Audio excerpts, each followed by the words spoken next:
number. All right, let's all start by rolling some D20s. Bloop. Oh, nice. I'm happy. Easy 12. If I keep running like this, that would be good for me. Never mind. I rolled a 5.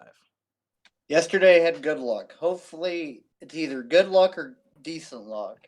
I don't want bad luck. On Morgan and Matt. I was not here last week. Just waiting I on wasn't talking Morgan and Matt. Sorry, almost in. Was not here last week. And you don't want me doing the recap because I will make things up. Just waiting on That sounds great. Morgan and Matt. Oh my gosh. Watch me get the higher number. Everybody else had to do it when they weren't here. Yeah, remember I had to do the one where so did Leon Zach. died. I mean, in hindsight, I didn't agree with that. I'm not being a hypocrite right now. Oh, fuck God. This guy got you. Oh. No, you don't got me. You don't got me. All right, Matt. What do you think happened last week?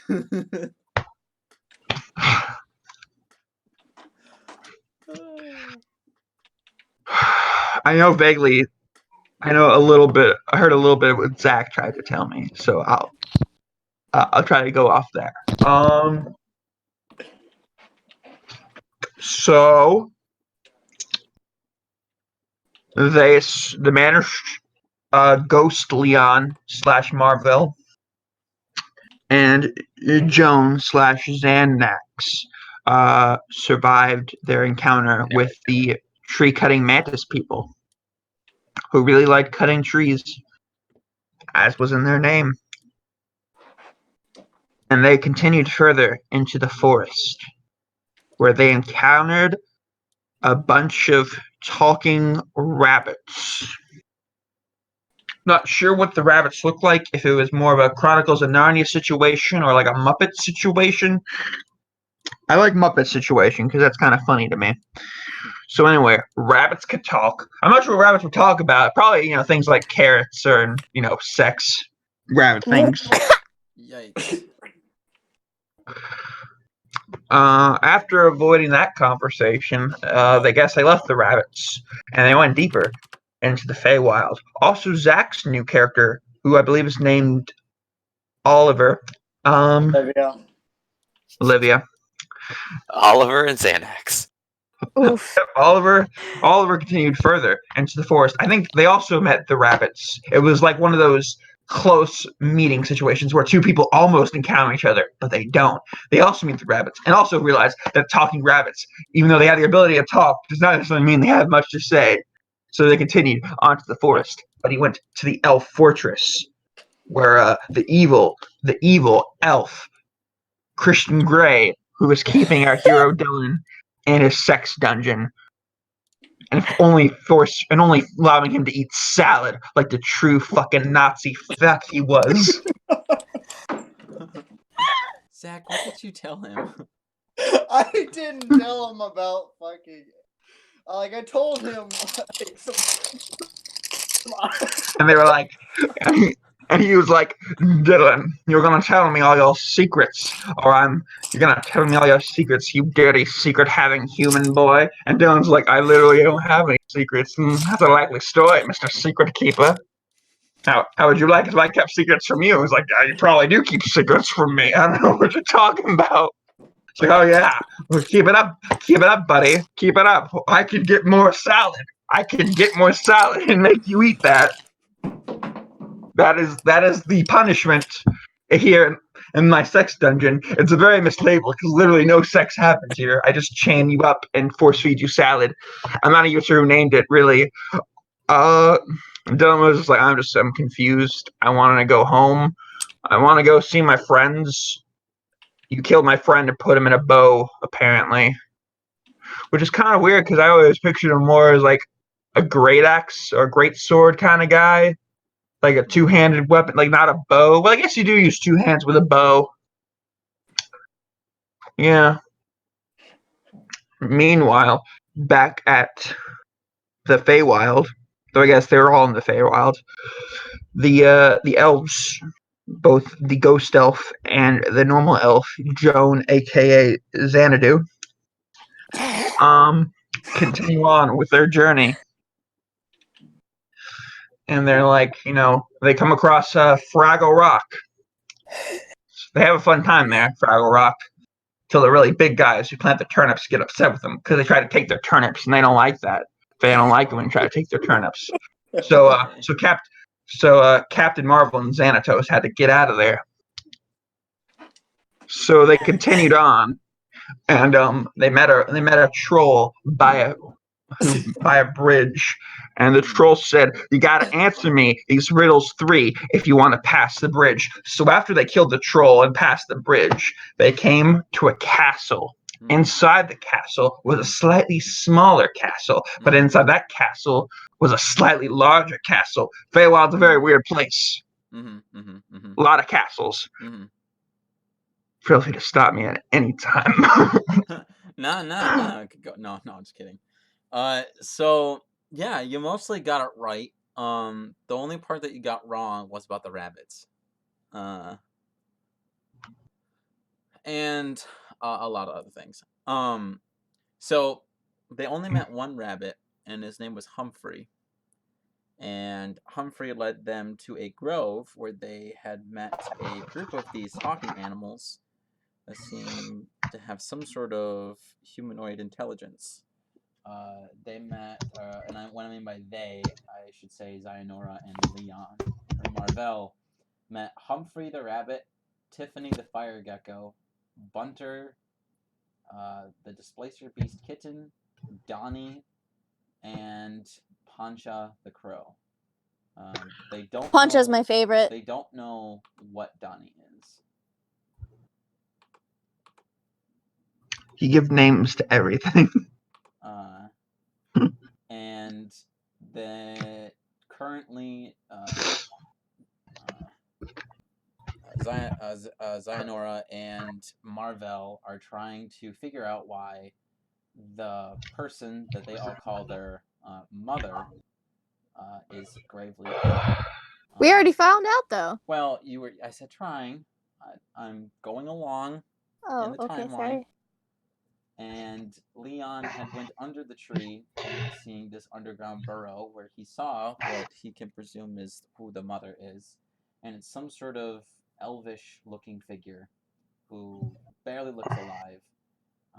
With some investigating, they found with further investigating, he went deeper and found a burrow that's even farther down under the tree, where there's a massive green glowing seed with a gross pink worm wrapped around it, siphoning off of the seed. With some investigating, Leon had found that there was a hole that had went up to a tiny hole the size of an earthworm that goes up, and with the help of Humphrey was able to dig a hole down that connects to that burrow so that Xionora can join Marvell to deal with this worm, and that is where we left off. Oh, also, Olivia had encountered Nora. But she was able to stealth away from him, and he didn't notice her presence, and she just fled. Good choice. He had hinted that he was trying to find some place. Either he's coming to save me or kill me. Either way, win-win. I think I know where he's going. He was on the opposite buried, side. right? He was on the opposite side of the forest, unfortunately. Dang it. And so... Was he trying to find something buried? No, he was trying to find a tunnel. Oh, right. Leon, Joan, Marvell, Xionora. You two are here in this cave, and there's this pink worm just siphoning off of the seed. What are you going So to do? This is like an insect, sort of like a wiggle kind of worm. Yes, but it's a large size category creature. And I had just marked it's not like a worm like with a Y instead of an O, where like Correct. a dragon. Right. Okay. Yeah, and I just rolled to attack it last You just attack. Episode. Attack. Sorry, I'm looking up words that start with X. Oh yeah, you did. So you're like right here. Joan, Sayonara, where are you going to be when Leon strikes this thing? This is appropriate, accurate distance and all that angle. Okay. And So I it. guess Leon, go ahead and roll your damage, and then we will start initiative. I was going to move one block north, but I can't move my own token actually. What? It's linked into Oh, your sorry, character sorry, sheet. It should sorry. just- 15. Yeah, you should be able to. It's linked to your character sheet, your token. I don't know why it's not letting you. Sad life. It's a hard not life. How about For you Joan. drag your token? Adea, can you move Leon's token at all? Yeah, hang on. Let me try. So why is There your we go. damage rolling twice? Because I accidentally pressed it twice. Oh. No, I can't move him. Oh. I know why you couldn't move it. Why? Why is that? Because it's on the token layer. Ah. Or the map layer, not the objects and tokens layer. Okay. As I was saying. Come on. Go to the token layer. Okay. Do you guys know worms have no fewer than 5 hearts? That's all. That's 5 more than my. Okay. Nope. Keep my mouth shut. Alright, how much damage did you do, Leon? 15. Alright.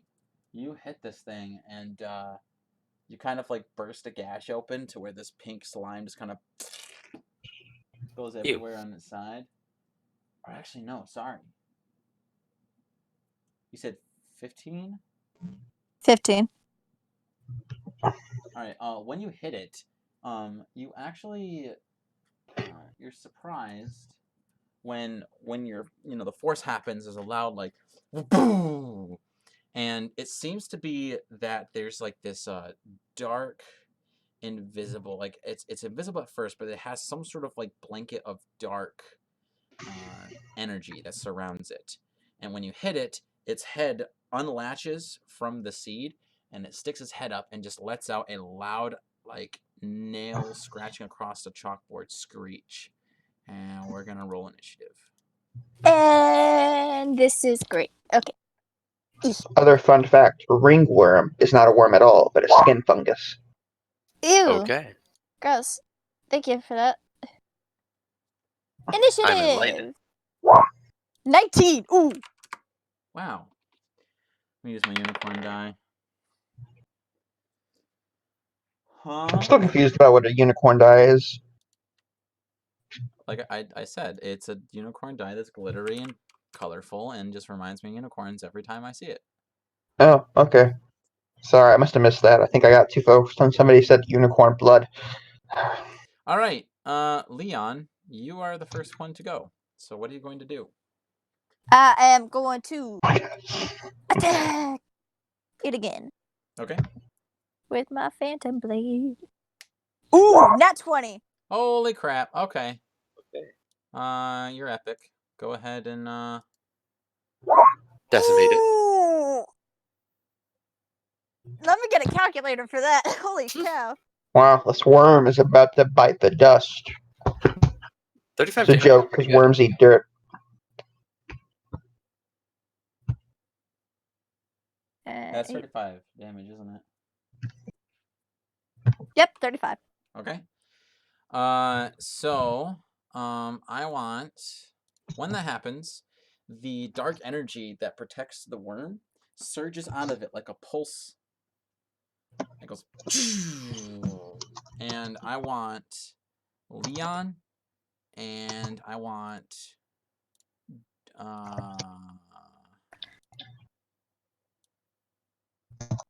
okay, yeah, just Leon to, make me a Constitution saving throw. Got it. Constitution. Ooh, 22. Nice. Holy cow. Why am I rolling so well today? I'm not opposed to it at all.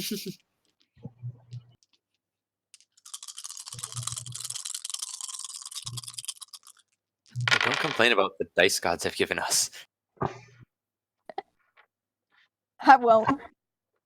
The dice gods were up there. Like, what? You don't like this? You're not happy? Okay, so I sweet Leon, you are the only one that's going to be afflicted by this. So the total damage that I rolled was 32 points of damage, and it's Oh, God. necrotic damage. Oh, ha. That doesn't do anything to me, doesn't it? I don't remember. It's been a while since I've looked at your stat block. Pretty sure it doesn't, because she's a ghost. Oh, no. I have feel like damage it would. resistance. You have I have resistance. Okay, resistance. Which means if you made the you save, take you take half of half.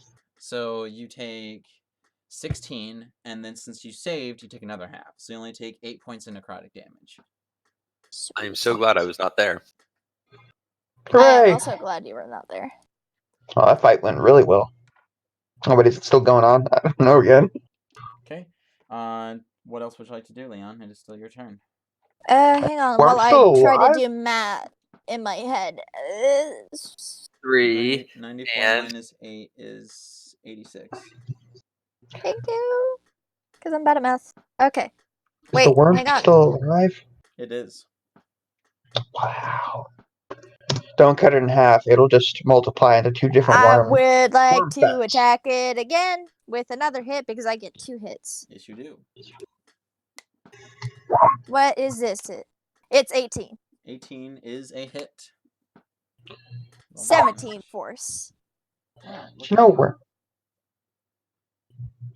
Alright, this time you do cause a gash to kind of like burst open a gash, and this green goo just kind of splats up against the dirt wall.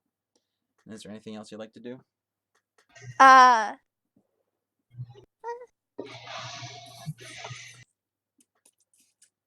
No. Oh, wait, no. Oh, I can Phantom Rage as a bonus action. Hold on. Oh, I gotta... I'm wondering whether or not I want to Phantom Rage because of what happened last time. You know what? I'm gonna do it because this is left. And if you don't take the initiative, then what are you doing? Okay, so I would... How do I get this to work? Damn you. What are you trying to do? I'm trying to activate it. Or do I not need to? There we go. Now I have to roll a wisdom save. Wisdom save. Oof, I failed. Okay. So you are under the confusion spell.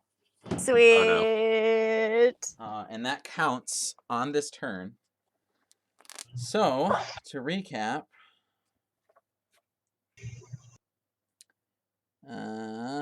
blah, blah, blah. So another point you choose. So you did the wisdom saving throw already, so now you're confused. You can't take reactions, and you must roll a d10. Sweet. Okay. Roll a d10. D10. 6. I think this happened last time. So, at a 6, you don't move or take any actions this turn. Oh, okay. Never mind. This never happened before. Which, I mean, you pretty much did all your actions anyway, so that really did nothing Yeah, to you. so, yeah. Good roll, good roll. Thank you. Alright, so it is the worm's turn. The worm is going to go ahead and it looks over at Joan, and it opens up its mouth, and it shoots out a black strand of some sort of string at Joan, getting a 14.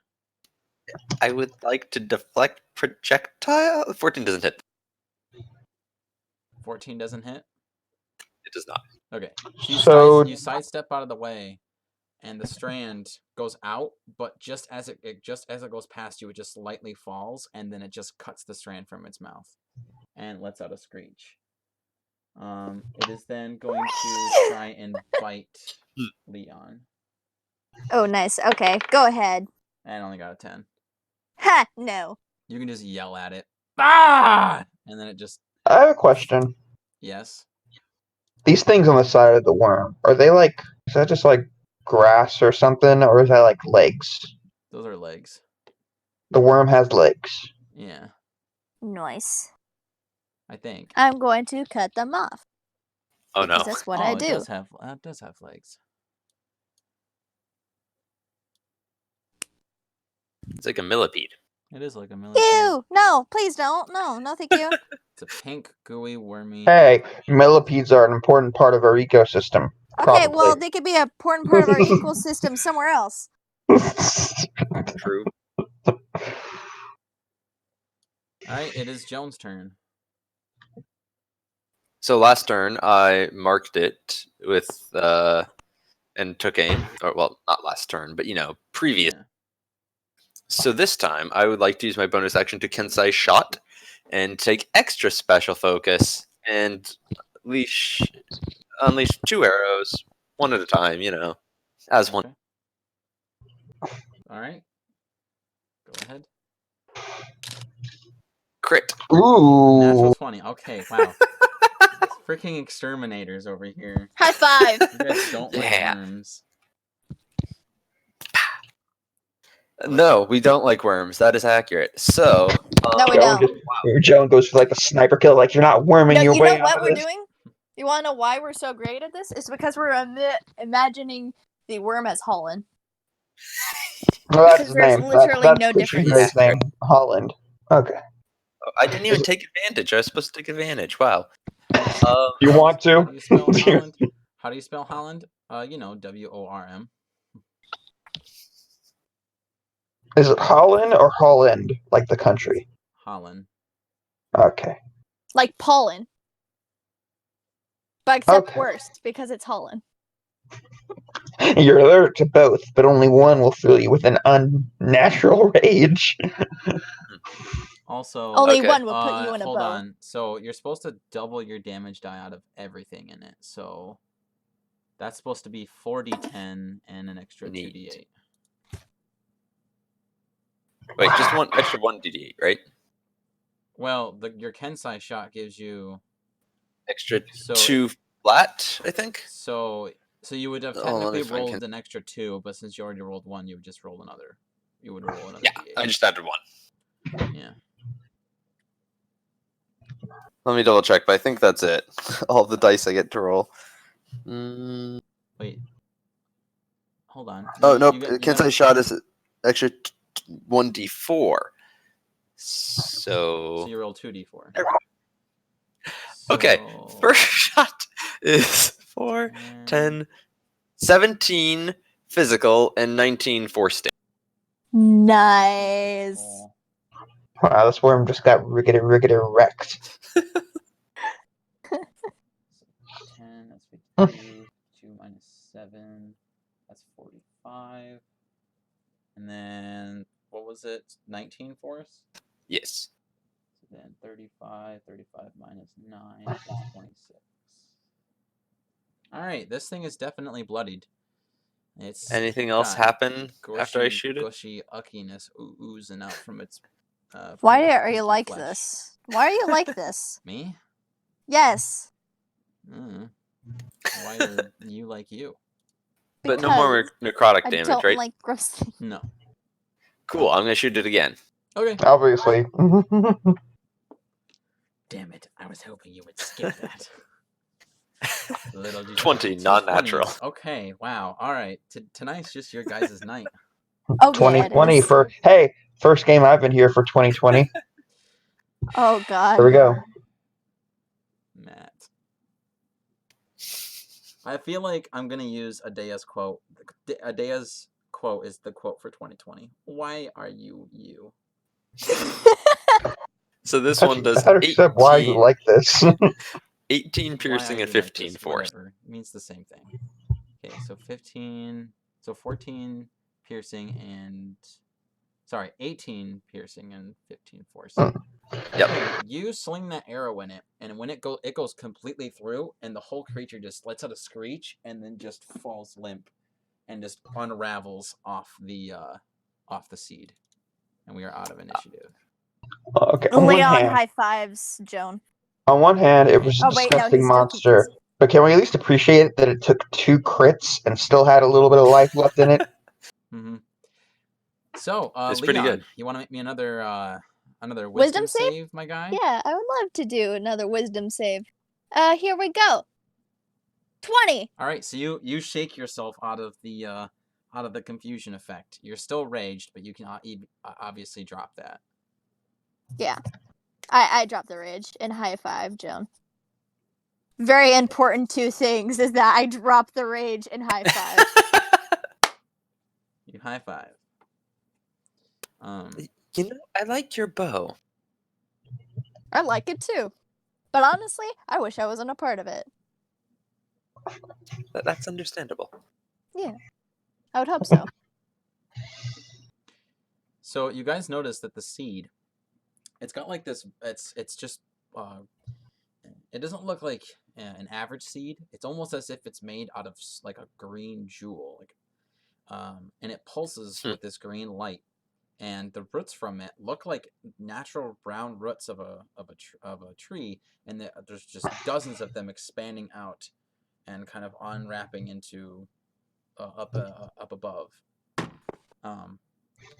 And you notice that when the worm was on it and seemingly siphoning off from it, the roots were seemed very what's the word I'm looking for? Scrunched up. That's the only thing I can really think of. Like they were balled up and like too tight. Yes, and now that it's dead, the roots start to expand and actually gain their started to get full once again.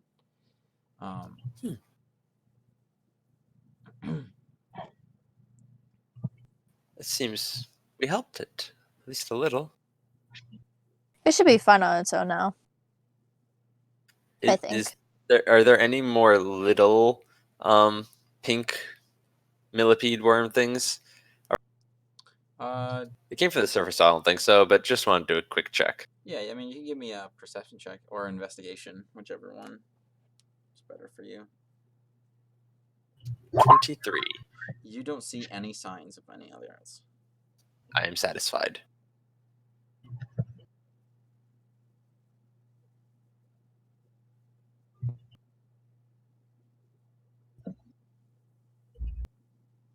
So, want to head back to the surface? Sounds like a plan. Mm-hmm. So you guys head up, and all of the animals, you don't see any of them in sight. Oh, you know what? I'm bringing the worm up with me. Okay. You're just... Can you carry it? Yeah. Yeah, Okay. Leon could drag it behind him, kind of have the smaller part of its tail over his shoulder and just drag it. And there's just I meant more because I didn't think Marvel was very physical at the moment. He can physically interact with objects, yes. Okay. Yep, he can both physically interact with them and go through them whenever he chooses. Neat. Yep. So you have the worm. It's up here, but there's no audience to gaze upon its horrific visage. We go look for the kids. Okay. I mean, you look around this little grove and you don't see any signs of them anywhere. Almost as if they had vanished. Does anything seem amiss? No, nothing seems out of place. Okay. I go. I leave the carcass there, and I go check on the mother. Okay. When you go into the ground, and you emerge into the burrow where she is, you see all the animals are there around her bed, and you see Bunter is on her lap being petted by her, and she's just taking deep breaths, taking the air in, and all the other animals are just kind of around her, extremely happy that she's awake. And the mother has her eyes closed, so she doesn't see you at first. But then when she opens them, you see that she has no irises, no pupils. It's just I don't know what you would call that part of the eye. The sclera. Thank you. And she, by the direction of where she's looking, it seems like she's looking at you. And she says,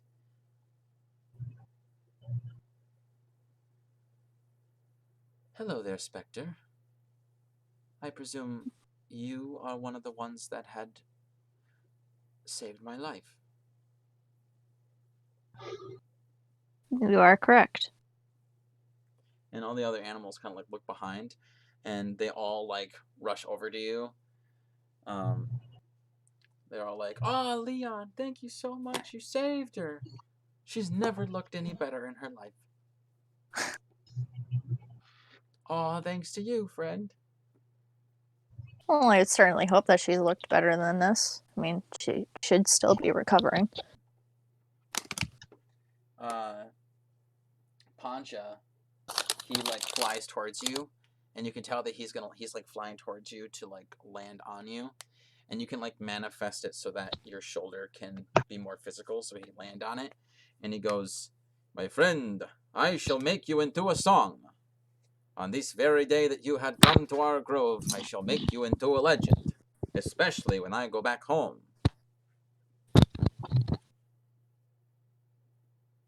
Thank you, but I'd have to decline that. Yeah, he's got exclusive song rights to a different part. Well, but why not? Well, Well,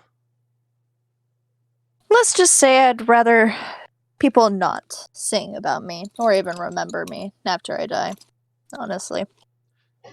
but why not, friend? Oh, how about this? How about I don't mention your name? Is there another name I can call you by besides Marvel? Leon. I shall make it Leon. "Oh, Leon, the spectre came from above." And then he starts like singing and toying with some ideas on your shoulder. Why does he remind me of so much of the Skyrim bards? I love it. Muthar, mother, she swings her legs around on the side of her little leaf pile bed, and she stands up, and she's taken aback from how long she's been unconscious, and she kind of stumbles a bit, but she's able to catch her equilibrium, and she says, "Well, children, shall we go up to the grove and get some sunshine?" And they all, unified, they all shout, "Yes, let us go get some sunshine!" And they all run out the small little animal rabbit burrow that leads up outside, including Pancha. And Mother comes up to you, Leon, and she kind of looks you up and down, and she says, "Your figure, it suggests that you are elven. At least, you are in life. Does your image speak the truth?" Sadly, you are correct.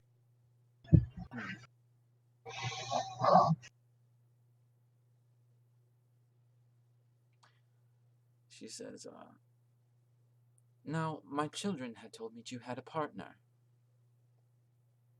That would be Joan. "Joan, okay." Sorry, Zainora. Zainora. I guess now. Both work. Well, Marvel, I'm going to go up to the surface to introduce myself to my other savior. I You shall do swim that. to the surface. And you see that she walks like up to the dirt. Actually, she goes up to a root that's like kind of on like the ceiling. And when she touches it, from that part, she just slowly gets like sucked into the root and then just disappears. Sweet. Leon floats on up and out. Zayanora, you see all the animals kind of like flow out of a little burrow under the tree, and then you see Leon surface from the ground. And while all of you come out, Mother approaches out into the sunlight, and all of you see that she is not just elven, but her complete figure is green. Her skin is green, her eyes are green, her hair is just all different shades of green, and her clothing, although she doesn't wear any clothing, her figure isn't, again, extremely detailed to show too much of her more feminine figure. And she steps out and she kind of looks around as her children all kind of just look at her at awe because of her pure beauty. And she looks at her two saviors now in the light, and she looks at you, Zayanora, and she smiles, and she approaches you, and she says, "You must be the lovely Zayanora."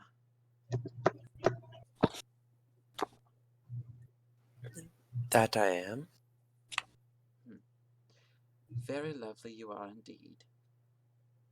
I wish to thank you for saving me.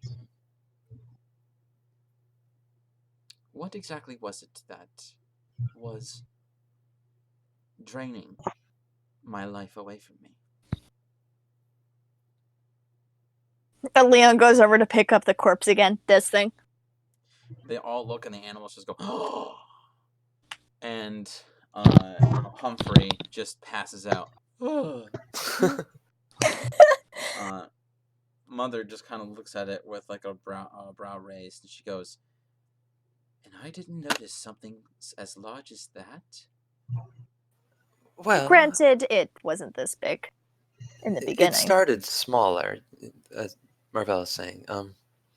It started no larger than a fingernail, it seems. Huh.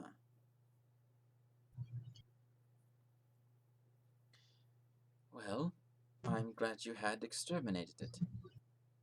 We shall burn it tonight. You may want to be cautious in burning it. It did seem to have toxic elements inside. Toxic and neurotic. He says, remembering the force field around it. Well, perhaps if Marvel does not mind doing some labor, he can place it in our fire pit and we shall just burn it on the spot. I do not mind one bit. You can just like drag it over and just plop it into like this little like dugout hole they have for their fire pit.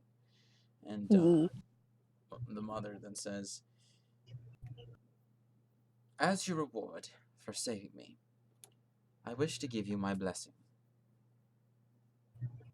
And she approaches you two as you like are standing next to each other, and she says, and she holds out her hand with like her index finger, and she reaches forward to touch you on your foreheads. Do you accept? Yes. Yeah. She touches your foreheads, and when you do, you all of a sudden feel like this sudden like numbing energy, almost as if like these numbing needles are like going slowly down your face and down around your back, and all around your neck and on your chest, all the way down to your toes. And there is a little green light that happens onto your forehead, and you see that there is a green diamond with vines that kind of swirl around across your forehead, like a what are those called? They're like, it's kind of like a tiara and like a headband. There's an actual word for it. Diadem? Yes, I believe so. On point. But it's like tattooed onto your forehead. Sweet. Um, Just a little side note, don't get face tattoos, kids. Unless you're really sure about it. she says, "My blessing will allow you to speak with any animal that you wish. It can entirely understand you, and you can understand it. You will be allowed to speak with this animal for not more than an hour."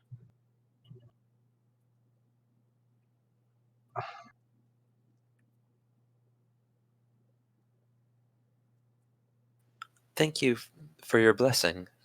What is your name? Are you Elven? She smirks and she says, she shakes her head. "No, I am not of any humanoid race of this realm. I'm from another realm." Nature check. Okay, give me a nature check Arcana. No. if you want. Wait. Wait, is that an intelligence? Yes, it'd be intelligence. I don't 1, think I know 2, much about 3, other go. realms. 3. I had no idea. Yeah, you're just like, I'm just distracted right now. She's You- really pretty. you're just kind of like, well, you're like, nah, you're an elf. You're an elf. You're lying to me. You just had like a freak birth defect or something on your skin, and the rest of you. Nice. Did you want to make a Well- check, Zainora? Nope, I don't know anything about other realms. Okay. Guess you could say the Forgotten Realms. Oof. Anyway,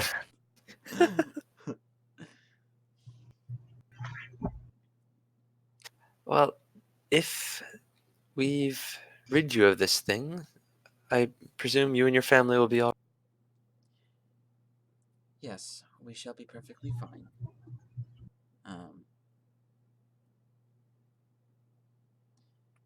If you ever are within this part of the Feywild, she looks around and she walks over to this plant that is like a couple of plants that are kind of end at one base, but they all have these really long stems, and the leaves look to be almost like combs.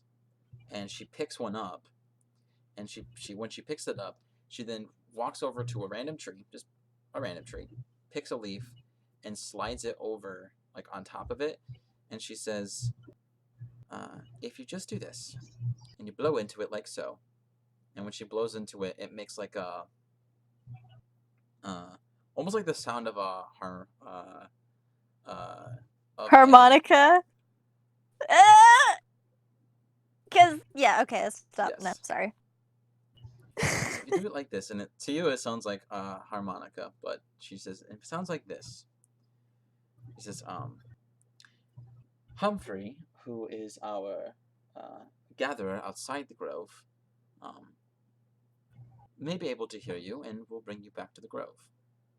And you can come and visit anytime you like." Leon thinks to Joan, that would be perfect for you if you get into any trouble. "And I will make sure that Donnie does not bother you." Yeah, speaking about Donnie. I'm joking. Well, thank you. That's very kind. And you said Humphrey may be able to find us within the Feywild. If you're within the area. Ah, well, that is good to know. Thank you. Wait, we could ask her questions about where we're going. Leon tells Joan. Telepathically or out loud? Telepathically. I just kind of look at Marvel. Like, yes, you can speak too. And then I look back at the mother. That's not. That's fun. Curiosity. Do you know much about the Feywilds or areas around it? Anything about the Underrealm? she says, "I know much about the Feywild, at least within a few kilometers, but this forest is so massive that one simple person such as myself couldn't really get familiar with it. Not to mention, this forest changes almost every day. The one thing I do know about the Underrealm, though, is that in the Feywild, in this forest, the entrances open and close like mouths, and whenever one mouth closes, another one opens. And from what I remember, when I used to travel across the forest to find where I wanted to bring my grove, there really was no pattern on which one opens and which one closes.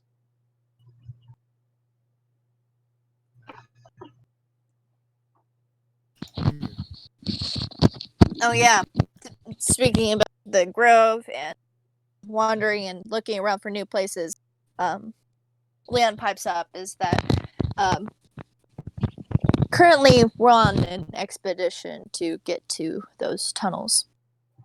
And, well, we don't exactly know when our, well, I would have to say Zainora. I guess it's both of us, isn't it? But Leon looks over at Joan is just like, I'm not good at talking, so I don't know how to word. Okay? But basically, what I'm trying to say is that for the safety of you and your children, it would probably be best to relocate as soon as possible. She says, "If you're referring to how close we are to your kind, I'm very well aware.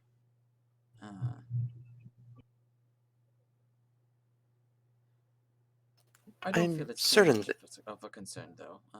I feel that we are fairly well hidden." I'm certain they'll be all right, Marvel. It's always better to be safe than sorry. I thank you for your concern, though.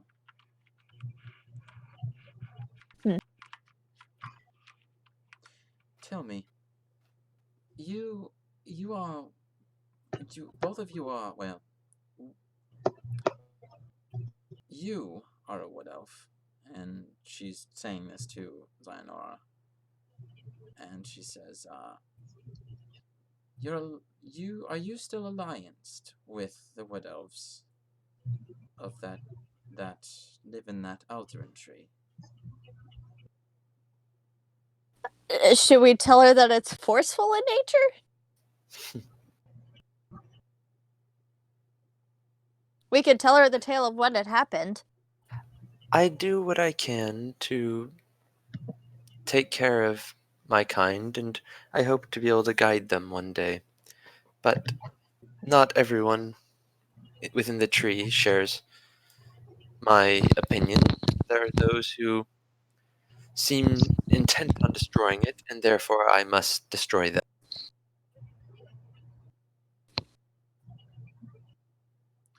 She nods.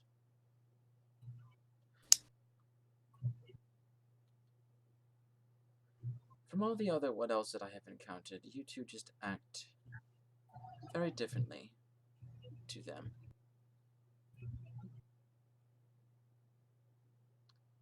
Well, I believe I take that as a compliment. I would too. Some of the things that I have heard from the woodland creatures around, some of the things that they do just for knowledge, it's painful to hear. You have no idea.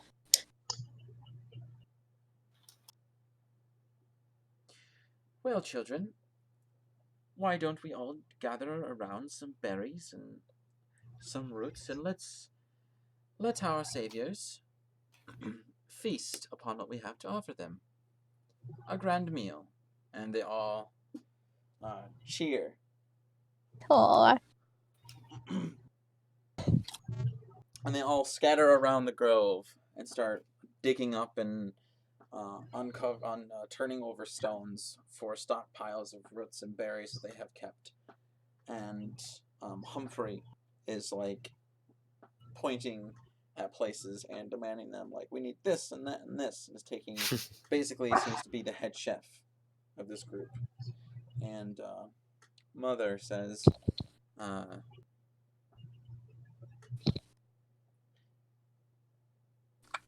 I shall be right back. And she turns towards the tree, and she walks up to it and just runs right through it, or seems to like run into it, but like sink into the tree's trunk. Can you imagine if that ended terribly for her? She just go smack into the trunk. So the animals spend about an hour making you guys some sort of concoction. I imagine almost like a fruit salad, and you guys have a More salad. very wonderful late lunch, early supper. You could tell by the faint orange glow off to the west. Right. Hold on. East. I think. Yes. That it is about to get dark out within the next few hours. Sweet. I assume you guys are going to stay the night? Yeah, I was gonna ask the mother if it's alright if we stay. Surprisingly, she doesn't come back within okay. the hour of the meal. You guys actually Then without her. I will ask Humphrey. Humphrey, as he is like very carefully eating out the berries and the roots, while Bunter, he himself passes. He doesn't want to eat anything. Humphrey, he says,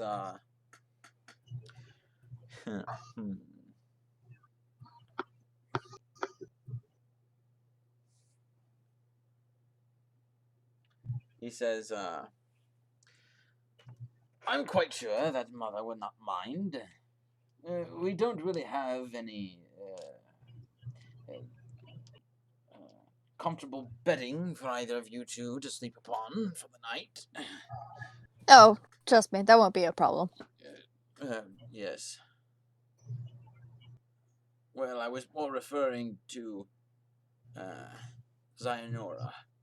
Oh, trust me, that won't be a problem. Oh. Well, then I suppose I don't see a reason why you can't. Thank you. That's quite hospitable of you all for this dinner and allowing us to stay. It's the least we can do for the two who had saved our mother.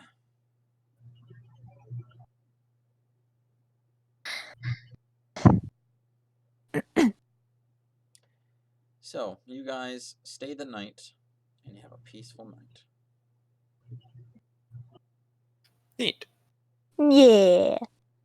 By the way, Leon makes sure to tell Joan some of the things that he has accidentally left out on about his abilities. Is that number one is that while you have the bow, you can cast spider climb. Oh, neat. And another thing is that you can cast Leoman's tiny hut. Oh. Once per day. Yeah. Once per day. Both once per day, or Correct. each once per day? Both once per day. Or, sorry, each once per day. My bad. Okay, cool. That's fine. Yeah.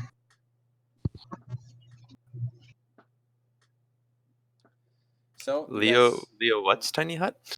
Leoman's tiny hut. Okay, I've heard of it before, but I always forget the name. Yeah, it's really difficult to say. It make me cry. Well, cool. Thanks, Marvel. You're welcome. But since we're here in the Grove, I don't make a tiny hut. Okay. I sleep under the stars. I assume they're stars. Yes. And Leo Leon goes back to his bow. All right, you guys can wake up in the morning, and you don't see Mother at all for the night. And when you wake up, you don't see her there either. Do I see any of the children? Yes. They are all outside of the burrow. Especially Pacha. Pacha would probably be the one going, ah, ah, ah, ah, and wake you guys up. Wonderful. Pancha, where's your mother?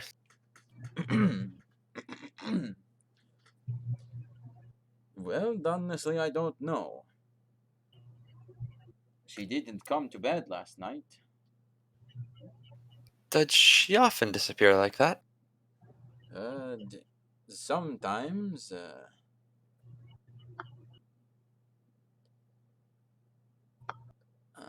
Only when she's thinking about something.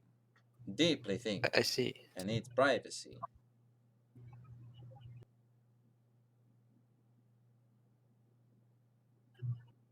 Well, I suppose it's time for us to be on our way, but please let the rest of your family know. We hope they are doing well, and I hope your mother finds whatever the answers to whatever she's contemplating. Oh, I'm sure she will. She's a very smart mother. I'm certain she is. Also, I wanted to ask you something. A favor. And he flies from his branch onto your shoulder. And he says, I already discussed it with Mother. She's allowed me to ask you this favor. But you see, I am a crow that I am a bird that is not native to this forest, and I have always wanted to travel. I wanted to see my homeland, where my people come from, and I was wondering if,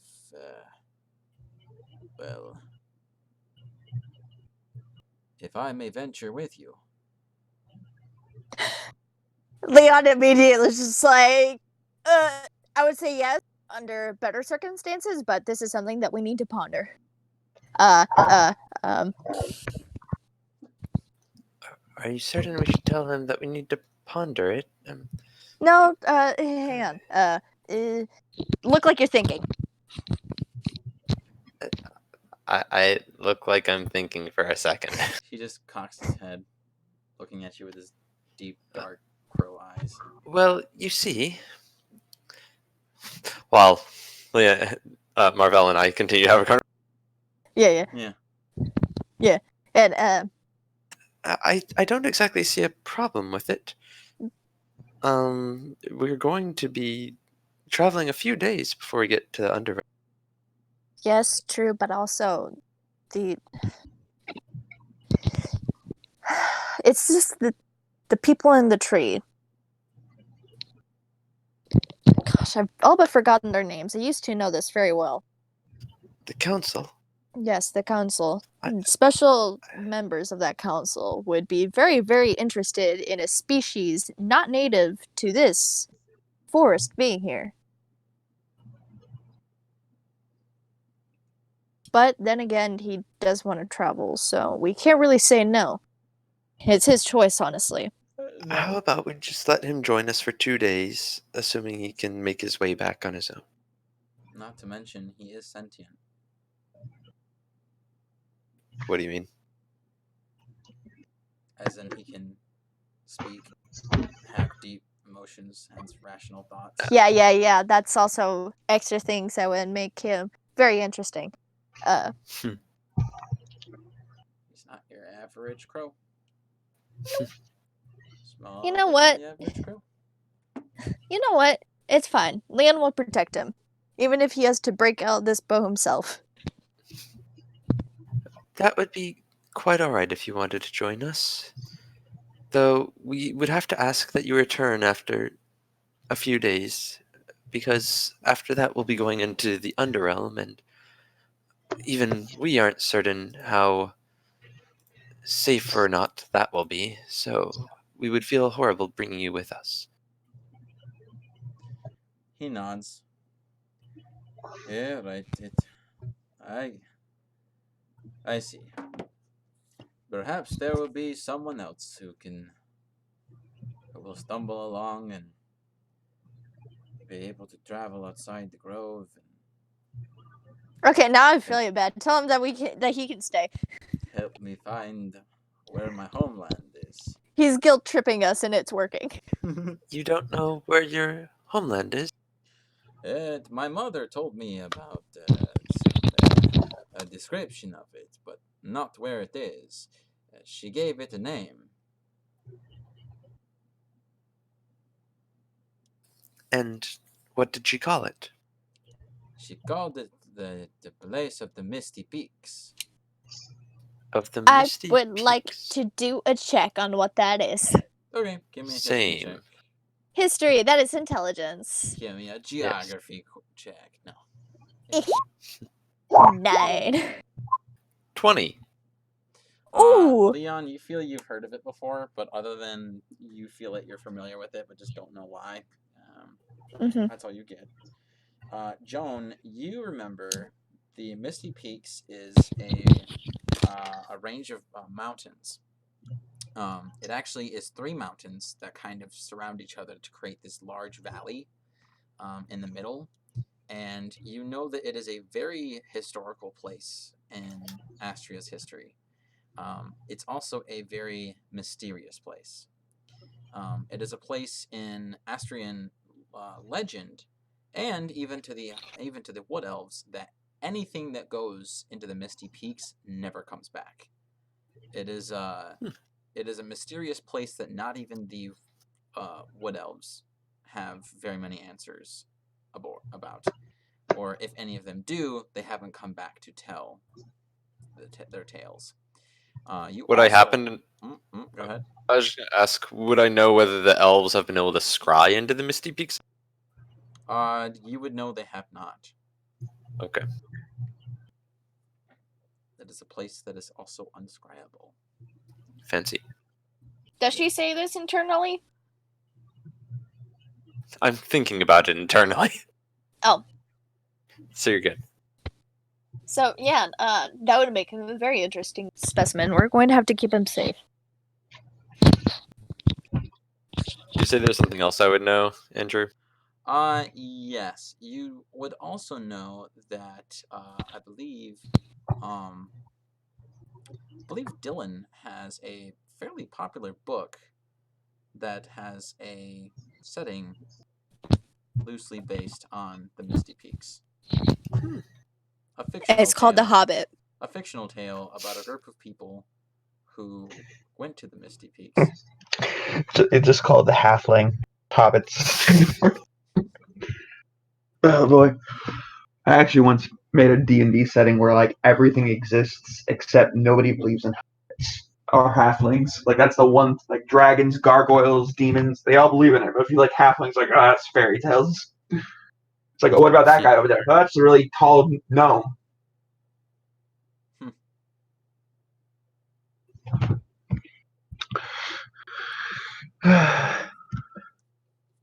Hello? Hello. Okay. I was done talking. I'm sorry. I didn't mean to interrupt.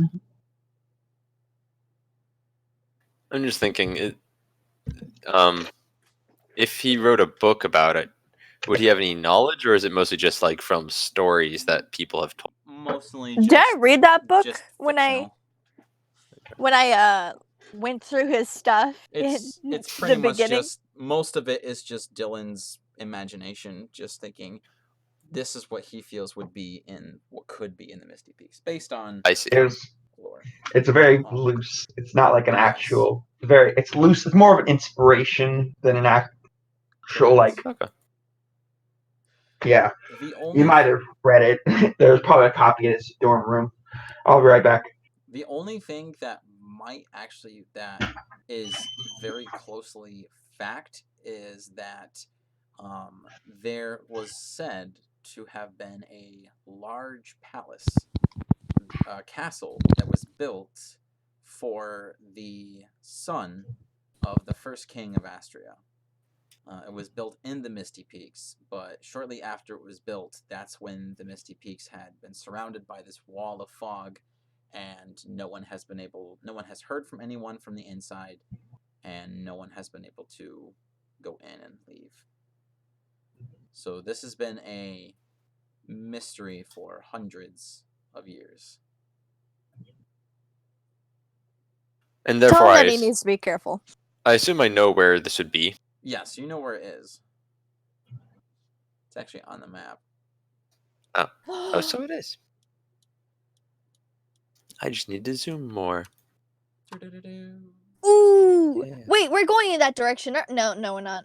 You guys are going. Wait, are we? No. Oh, no. You guys are currently in the meta perspective. Hey, it makes a right triangle. It's like the Bermuda Triangle of this place. Because everyone go missing in there. Yeah, it's totally not on purpose. So I wish to tell the crow, you're welcome to travel with us, but just We're so going you know, in the we're opposite direction. that we're going away from the Misty Peaks, and at least in human and elven lore, nothing's come out for hundreds of years. Huh. I wonder how I got out of that place then. Perhaps your mother found. Oh, wait, yeah, I'm not out of. Yeah, never mind. It's hard to say. Perhaps your mother found you, or something. Leon just like silently is just like, wow, Joan. You Giving thought my it. ideas. Yeah. If I didn't know that you'd steal it. Wait, what? My friend said. Well, my friend would like for me to inform you that he was the one who thought that your mother may have found you. Thank you, Joan. Oh no, she did, but she found me outside of the Misty Peaks. I just wondered Oh. how I got out, or how my parents got out. Well, that's hard to say. Do you still wish to travel with us? I mean, I need more inspiration on some of my songs. After all, I can't make. I'm running out of ideas of songs to make. Unless if I start making songs about the different songs for every single leaf in every tree. We know what type of leaf that you could sing for. Oh. Wait, Oh, I didn't know hear he that. could hear me. You can't. I keep forgetting that you're in the bow. Yeah, and Leon keeps on forgetting that he's in the bow. And Leon's now like, Joan, please, let me go. I can't take it anymore. I'm feeling claustrophobic. Okay, I don't know how big I thought wombats were, but apparently they are very big. Okay, Zach. They're really big. That's Matthew. No, you just pulled that out of left field, like how Zach pulled that thing about his whole. It's a little different from that. Mine was relatively harmless. Okay, Anyway. Yeah, but you still pulled it out of left field.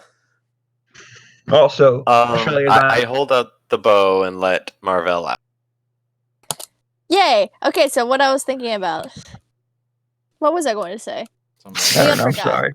I facepalm Leon in the was middle. released for nothing. Something about a leaf. Something about a leaf? Oh yeah, the leaf. Leon looks at Joan. You remember the leaf thing that we found a little while ago? Well, that you found, honestly. I take out one of the emotion oak leaves. The pink one. Give him the pink one. I take out a pink one and hand it to him after Marvell pokes. Very pushy. I'm sorry. That is a very pink leaf. And it's fun too. It makes you feel happy. Really? Yeah. Maybe we should give it to Humphrey. Does he need to Humphrey be? just kind of just snaps a look at at Pancha. What did you say? I mean, like, you could make a tea out of it if you really wanted to. I wouldn't mind traveling with you. Well, you're welcome along if you'd like.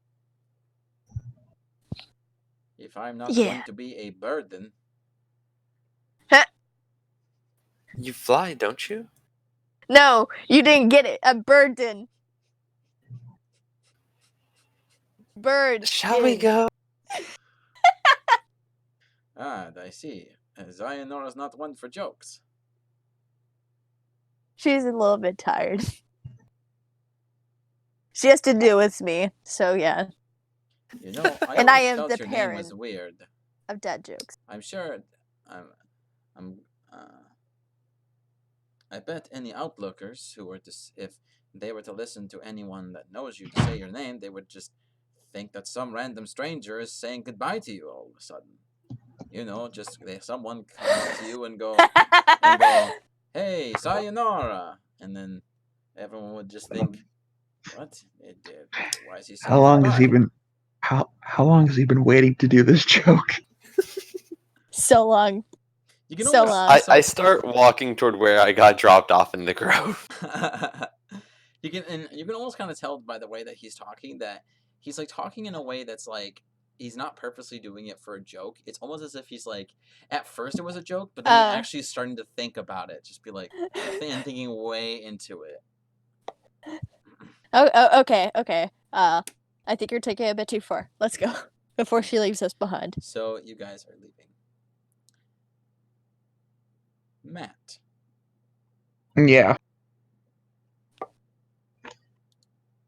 Yeah.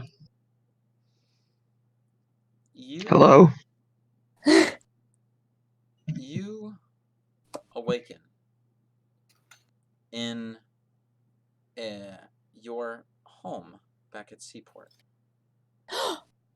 No, sorry. You wouldn't be at Seaport. I'm stupid. What am I thinking of? You would be at the College of Mordecai. Mm-hmm. You're in your dorm room, and you know that it's like maybe 8-ish. Light shines upon the courtyard, the front courtyard of the college, showing the colors of the small garden, the stone walls that surround the whole campus. And you hear your roommates in the center room, the living room part of your dorm, walking around frantically, probably getting breakfast ready.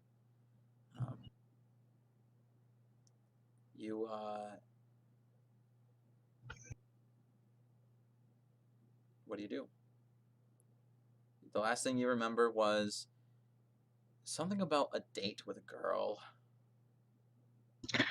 Have I lost my memory of Leon and Joan? Yes. Fuck. Sad times are upon us.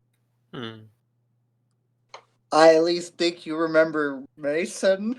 What do I remember? What do I remember of my adventures? Is there just like a whole bunch of holes in there without...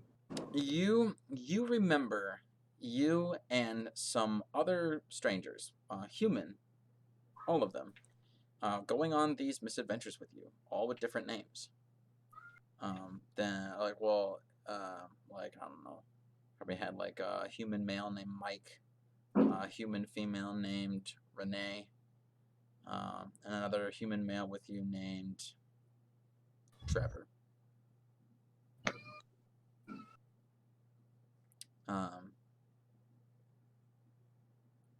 And all three of them were mages of some sort. Classmates of yours, you believe. And you just remember going on these misadventures with them.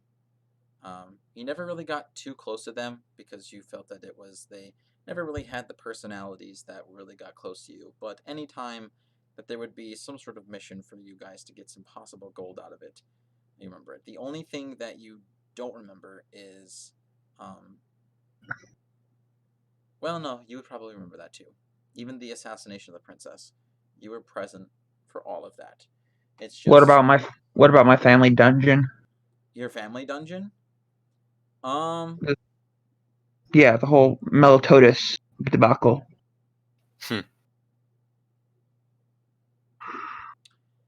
I would say that you probably wouldn't remember that. I don't remember that. You don't.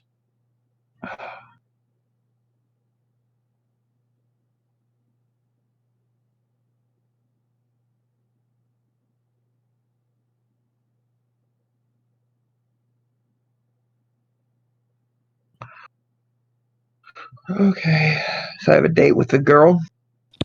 Yeah, something like that.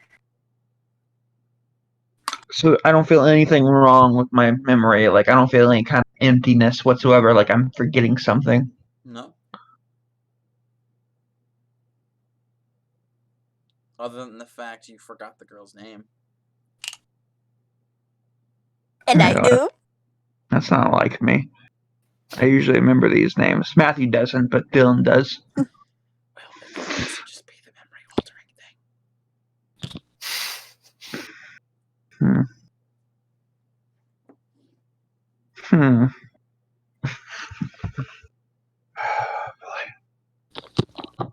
Okay, I go check my hidden stash that I keep all my secret things in to see if maybe I like wrote the girl's name down somewhere. You pull up the floorboard, or I think it was on the ceiling, wasn't it? Yeah, it was the ceiling. Pull it up. You pull up the box, and when you open it, you see a strange picture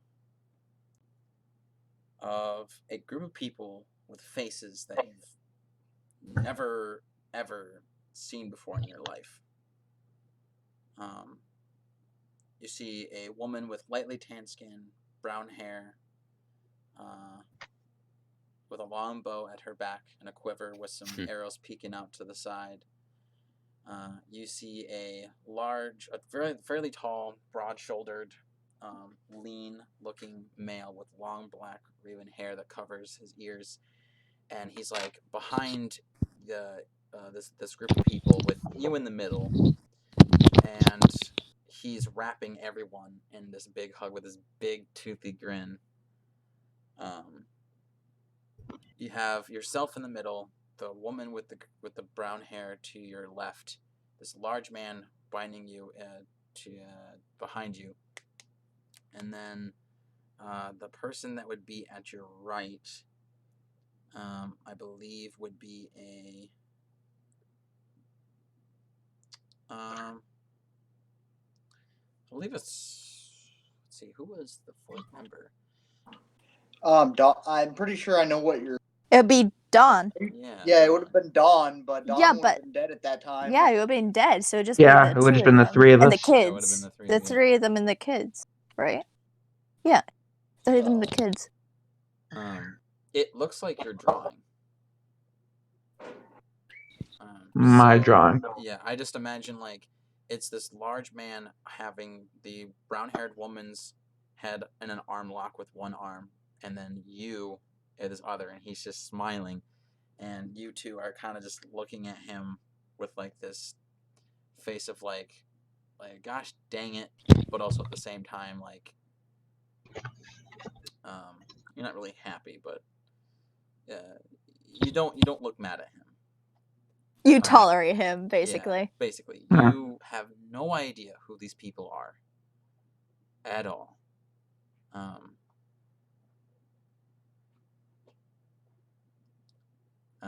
But it looks like my art style. It does, and it has your signature at one corner, but on another corner it has something written on it.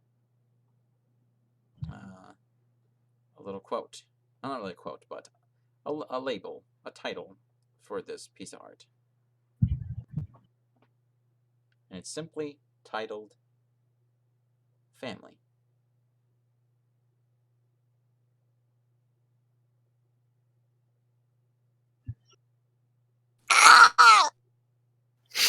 Why? My heart. Fucking elves.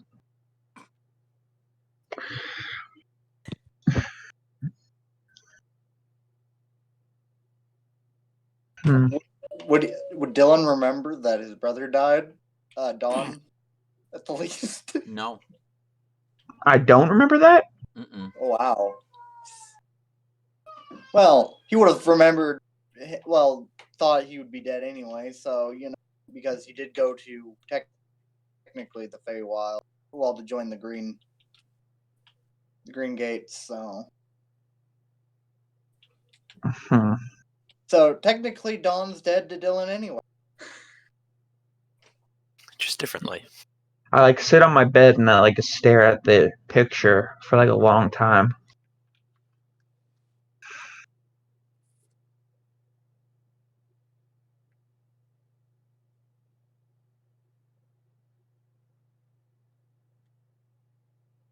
Um, I fold up the picture and I put it very deep and safe in my pocket, like where nobody could easily get it.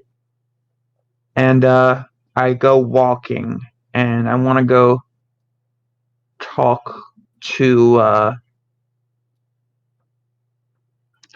want to basically go talk to like people who are in charge of all the students. Okay. Like you want to talk to like a professor? You want to talk to Like a professor's fine, like a Something like that. like a dorm administrator, like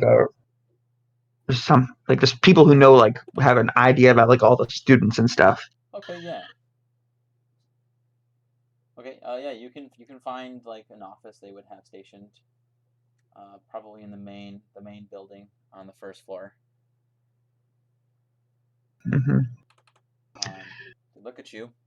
They look up and see. And they go, "Ah, hello, Dylan." Hey, do you know where Trevor and Renee are? And Mike?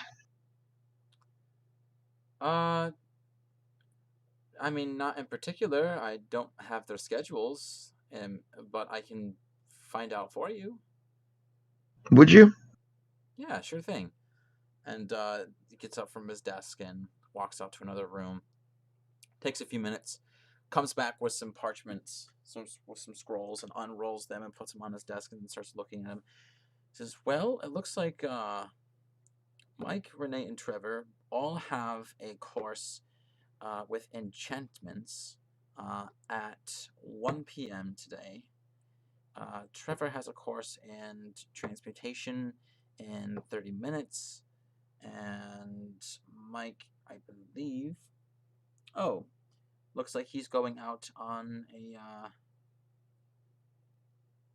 It looks forward. Oh, okay. He has. He's currently in a class to make a simple common magic item. Okay. Um, I I go try to find Renee. Okay.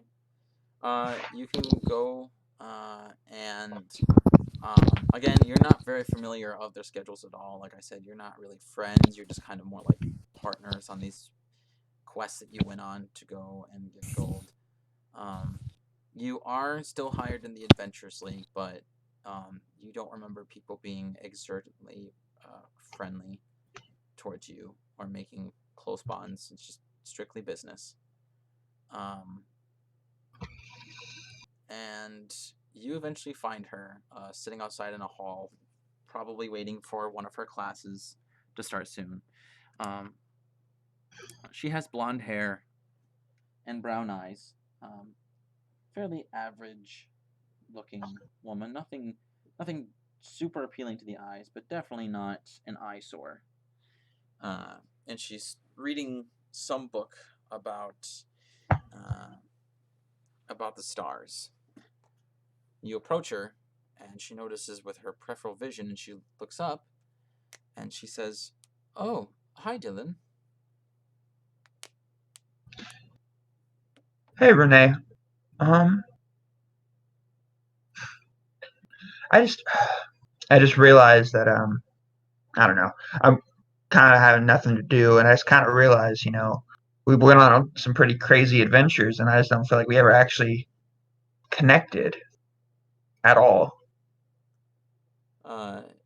She says, well, I mean, we all were just there trying to make ends meet. The college is very demanding with their fees, after all. Right. It just, I don't know. I just didn't.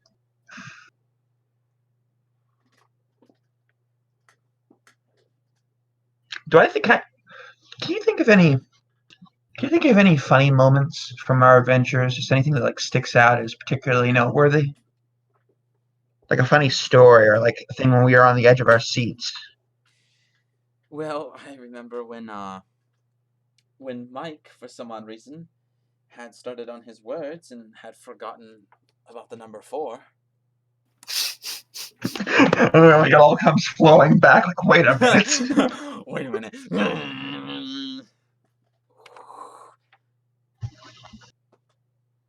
It all makes sense now. It's yeah. It sounds like Mike. It's kind of good. I don't know. I don't know. It just isn't. I mean, I get that it was just a job, but I mean, even jobs, I feel like we would have got something, but I just don't. I guess I feel bad that I don't feel anything. I don't dislike you or Mike or Trevor at all. And I mean, if you were in trouble, I'd help you out. I just don't feel I don't have any strong feelings about you guys. And that's not.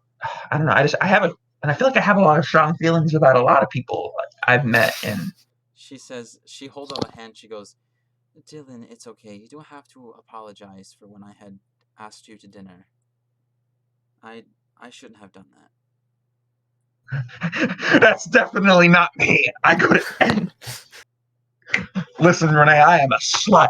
I will go to any date if you ask me. Whoa. Whoa. Ian is outed himself. The boldness.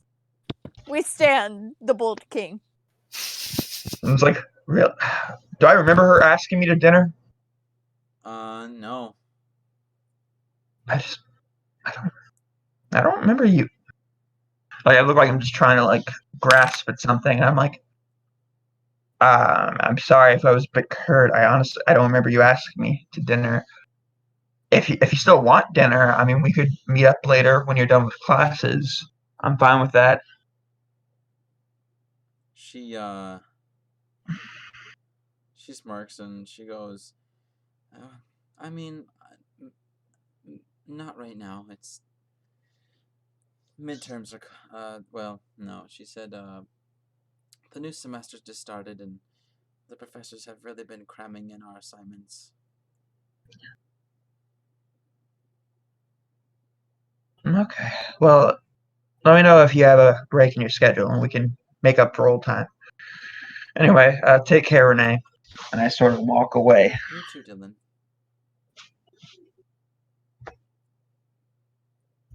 Is there anything else you would like to do? I don't know. I want to do something, but I'm not sure how much leap of logic it would be. Okay. We can just go back to Leon, to Marvel, and Sayonara.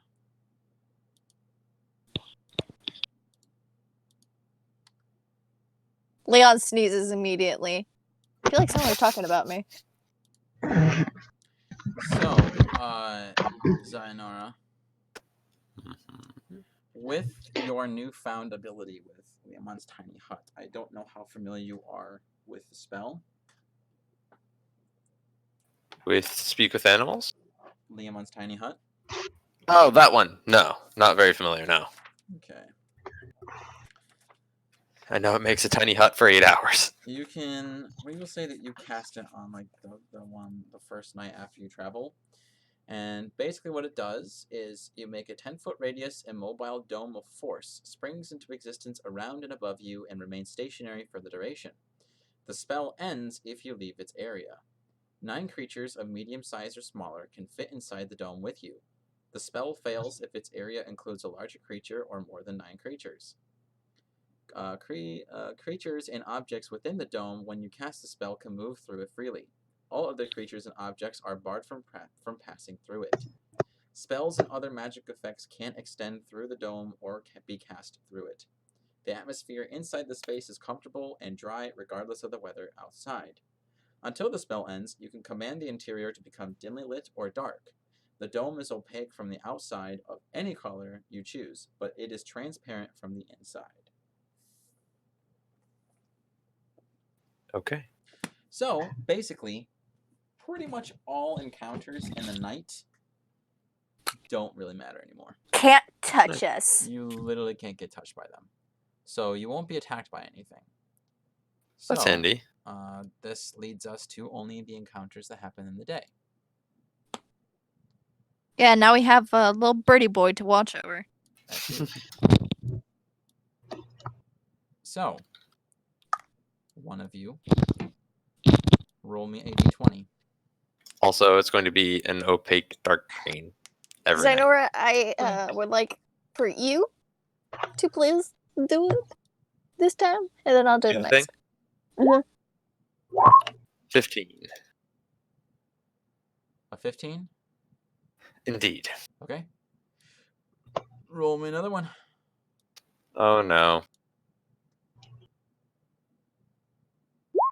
1. A 1.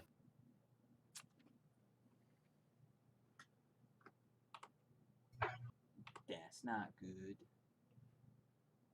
I mean, that's the best thing ever. That's a thing? You couldn't have rolled anything better than that. Of course not.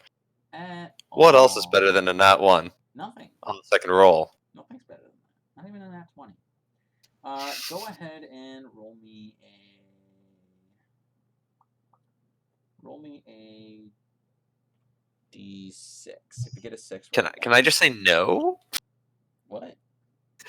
I don't want to, but it's a 5. I was gonna say, what did you just say?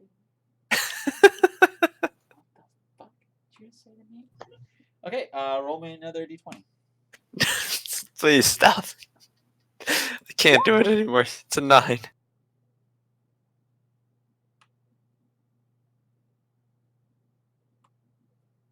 Okay.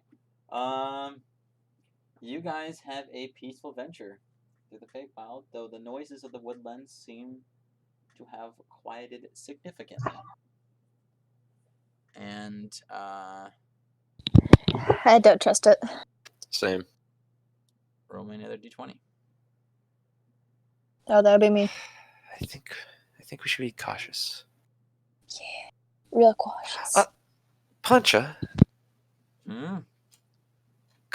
could you see whether there's any activity nearby, any creatures or anything, a particularly large one? Yeah, I can see the tops of the trees, but nothing on the ground. Yeah, it's very dense forest. Maybe fly around on a couple branches nearby? I suppose. Be I careful can of do large so. snakes. Yes, please do. Flies off.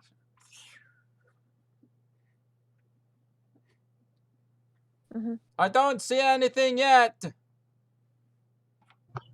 That's good. Please come back down. You're really worrying me. Still nothing. Cutie, please come back down here. Oh. Flies It's back down. good.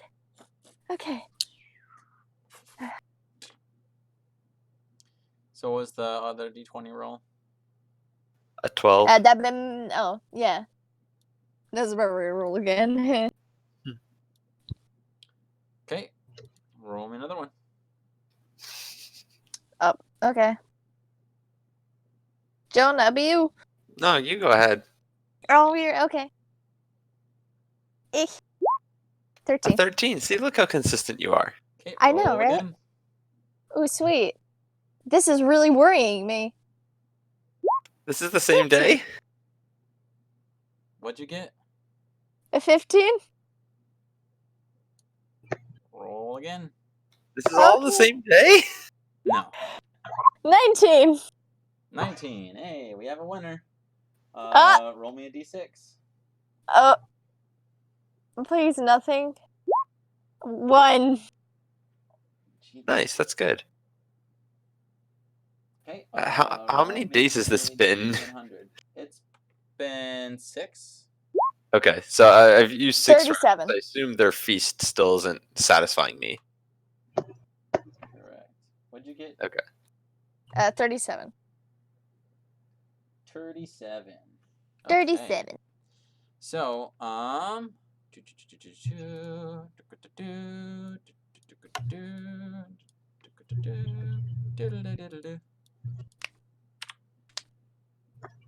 Very dramatic music. let me all bring your attention back here. Oh no. Why? Oh no. Oh no is right. We're just concerned, that's all. Yeah, super concerned. Eesh. So you guys are kind of here in this clearing. Just kind of put your... So this is a different day than I asked Pancha to go scout for us for a sec. Cool. Which I don't have a token for him, so... what is your passive perception, Joe? 15. Okay. So you definitely hear the sound of multiple things walking through the forest, and it seems to be coming from this direction. You also hear the faint noise of... you hear...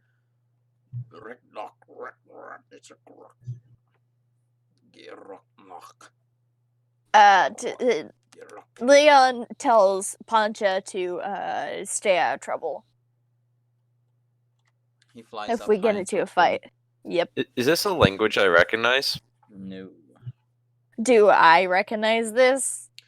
Well, actually, both of you can give me history checks. Sweet. That'd just be an intelligence, which I am wonderful 11. at, by the way.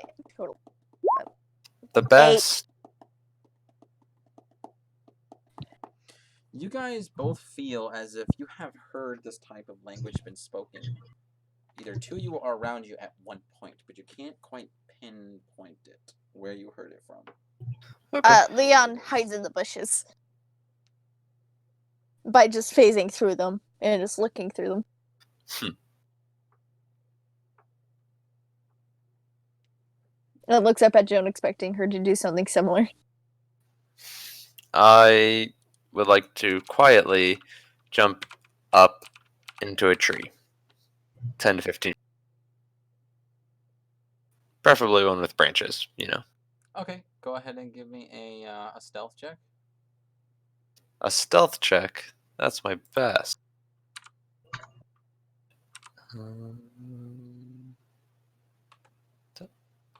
Okay, advantage on stealth.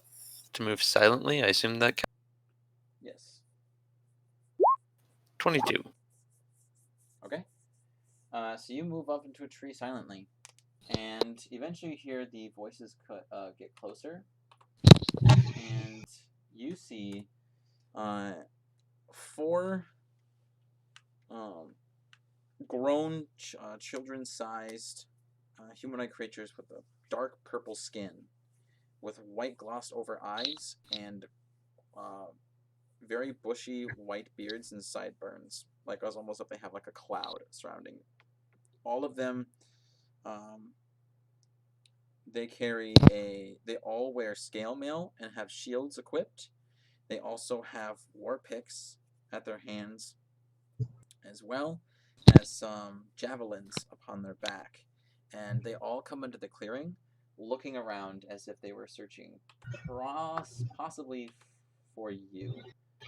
They probably heard you traveling into this spot and came over to investigate to see if there was anything over here.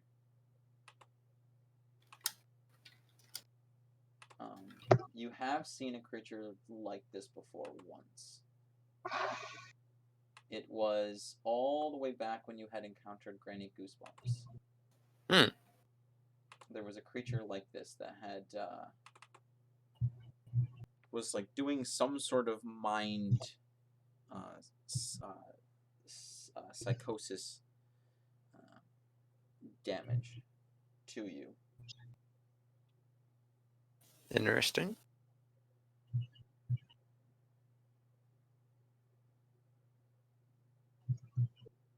That's all I remember. Mm-hmm.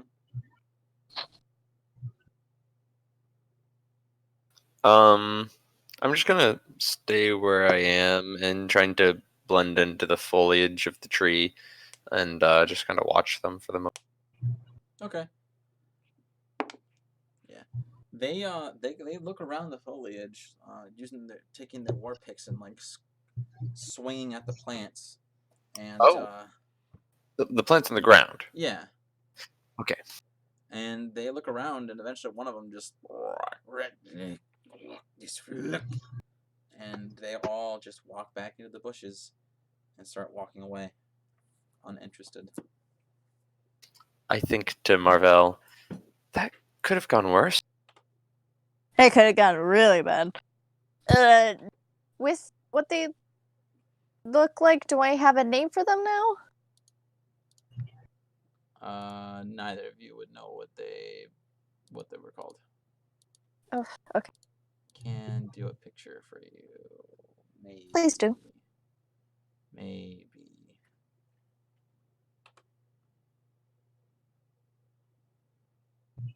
They look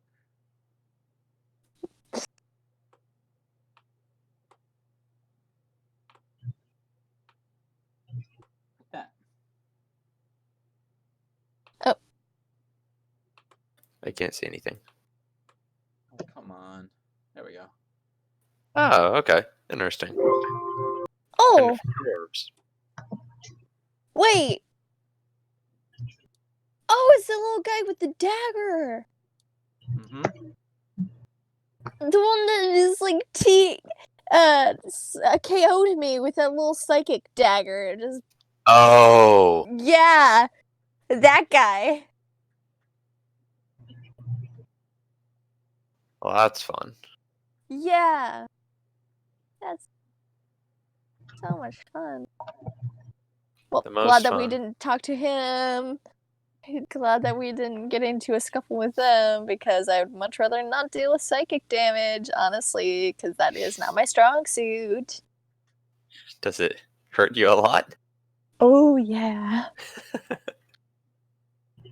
Hurts so much. It's no bueno. Good to know. I think if I did it right, if I put it on there right, you should be vulnerable. Oh, That's you're what I not. figured she was saying. You're not. Oh, yeah. You should be, but you're not. I guess I just forgot to put that in there. I will fix that later. So, you have completely skipped over the encounter for the day. Woo!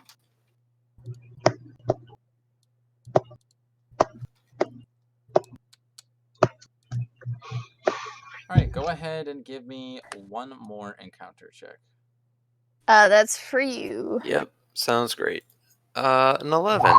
Okay. We Yeah. continue on our Into way. nothing, and the next day passes. Cool. So, you guys both wake up, get all your routine together, and you start traveling. When all of a sudden, you hear. Actually, Olivia, Yes. you are wandering through the forest when you hear the light sound of something traveling through the forest.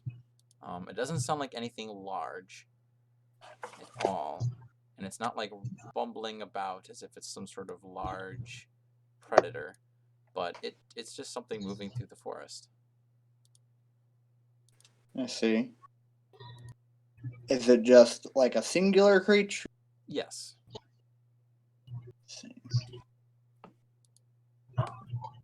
Perhaps with a bow. You can't see it.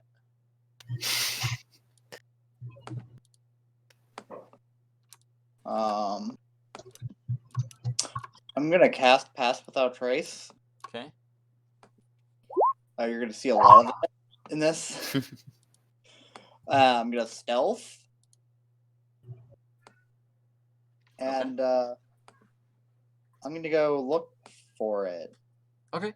So you get to this clearing to where you can hear the footsteps are going towards, and you see what looks to be a wood elven woman with this scowl on her face as if the whole world just sucks. Everything is dumb. Does she look like to be from District Beta? Yes. Very much so. Her clothing, the weapon she holds, style of her hair, the wood elven ears, and other facial features, everything screams, I'm from District Beta. Or Beta, excuse me.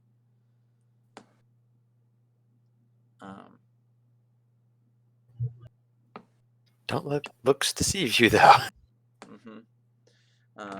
Your Mavrin says, I wonder what she's doing out here by herself. Yeah, it's kind of strange that District Beta would be out this far. A bird is following her, too. I haven't noticed that yet. No. What do you think we should do? Well, my advice would be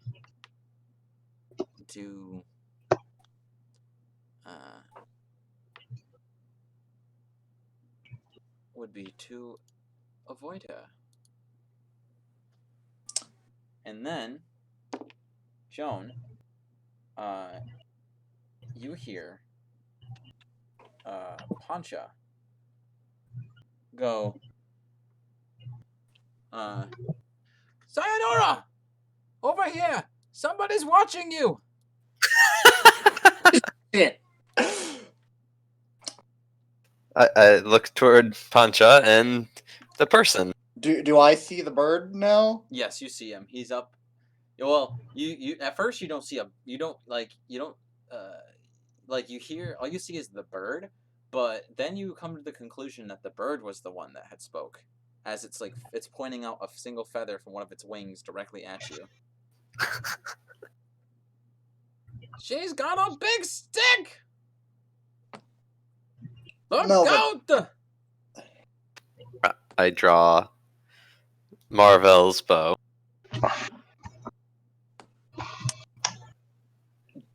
Oh, Who's there?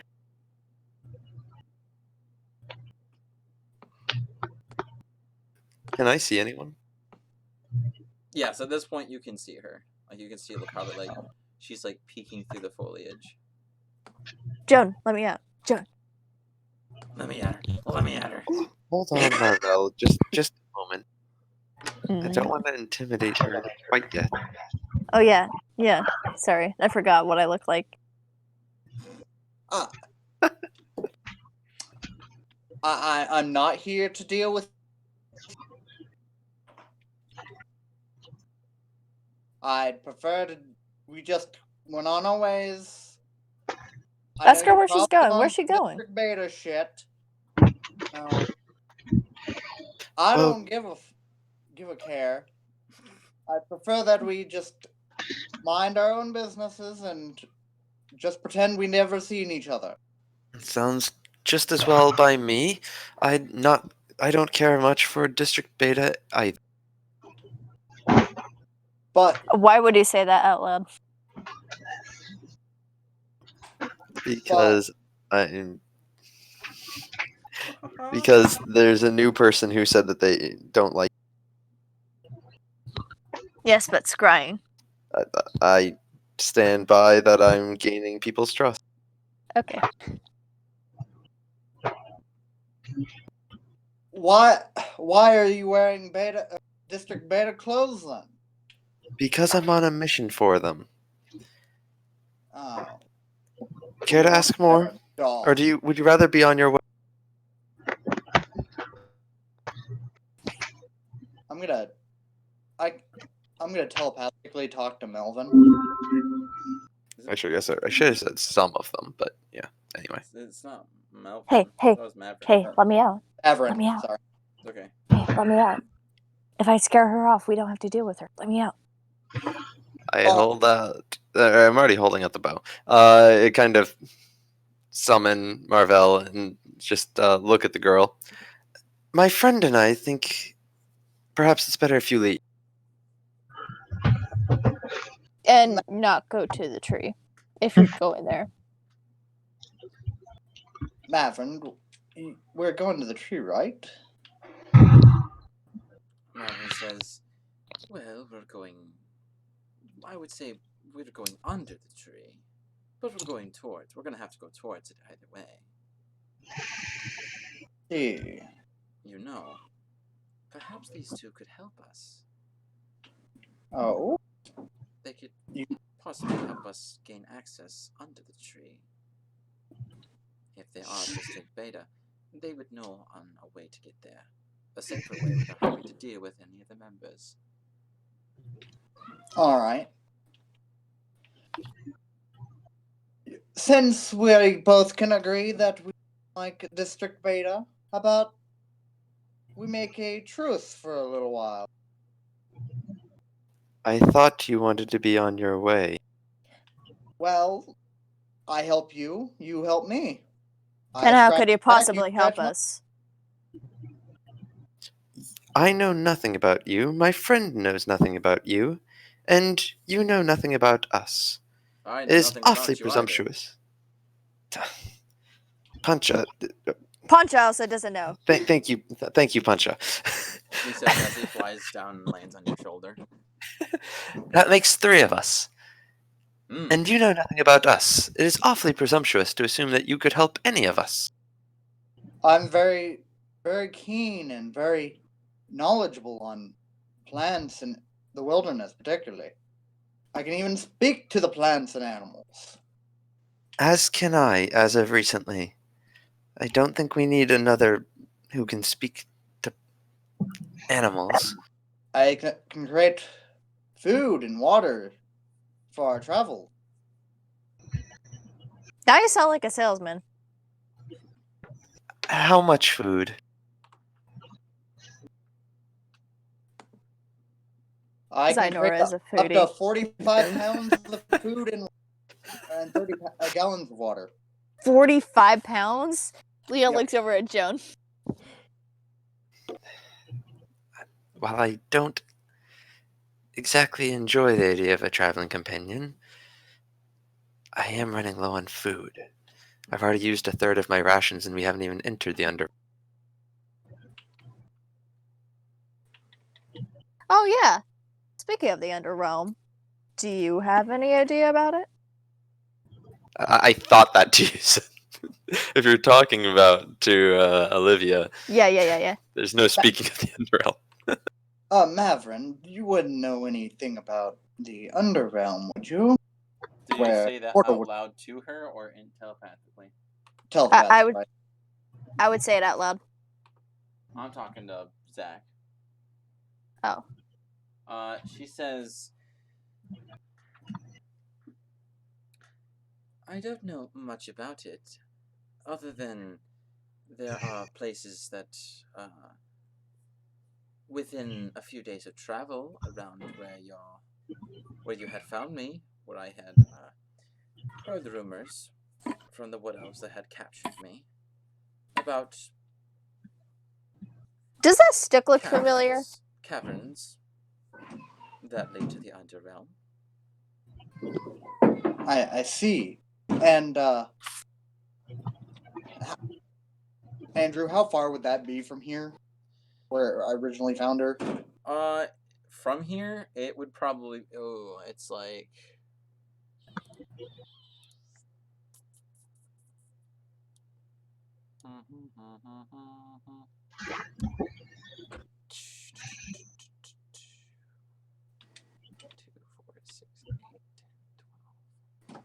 Like 16 days. A little over 2 weeks. You would also know, Olivia, that you do remember a couple of times where your mother had taken you to these very mysterious caves. They're like these gargantuan holes in the ground that would just open out of nowhere and that would just disappear on another day. Your mother told you that they led to these deep underground caverns, but never really gave them a name. But the sound of the underrealm kind of sounds like it would be related to these caves, and you know where to find some of them when they appear. Okay. In actuality, I do know where some caves are. Well, where some entrances to the Underdark are, or possibly are.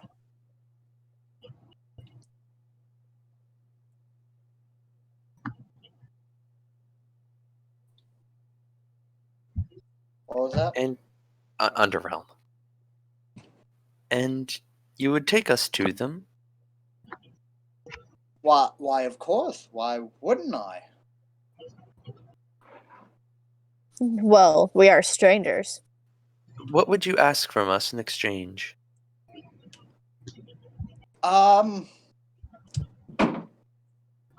need getting under the elven tree. Is there anything else you'd accept? I'm afraid I can't. I don't have the authority to bring strangers in. I'd prefer some help getting under. I didn't say give me the authority to. I'm not. Be very certain. careful of your words, Joan. I'm not certain of the distinction you're making. I see. Well, we'll come to it at a different time. How about that? And Joan, sorry, not Joan. Leon says to Joan, is that, well, if push comes to shove, we can just leave her there when we're done. Leave her where? Well, at the entrance. To the city or the Underrealm? At the entrance to the Underworld. We don't have to bring her along. All we need to know is the way. She seems to be fully capable of taking care of herself, actually. Very well. But I am wondering how she is here, though. You can join us. For now. We'll see what we can do in exchange for you later. Could I have some food? Sure. And I'm gonna magically create food and water that'll actually do no spell. There we go. Okay. What kind of food is it? Because I need to know. Probably salad. A bunch of hippies. Freaking everyone on the western side of the mountains just eats salad all the time. No wonder what happened to your society. Oh, no wonder. Didn't have Hollan enough became a protein on your bones sociopath. to lift yourself from the ashes. Ouch. Oof. Sorry, I don't have a very high opinion of Neither did elven society. Neither did the Elven's people got of spicy. Longbeard's Hill. You Get it? Stop. Get it? What? No, I didn't hear what you said. I said neither did the people of Longbeard's Hill. No, yeah. Forgot about those guys. Eh.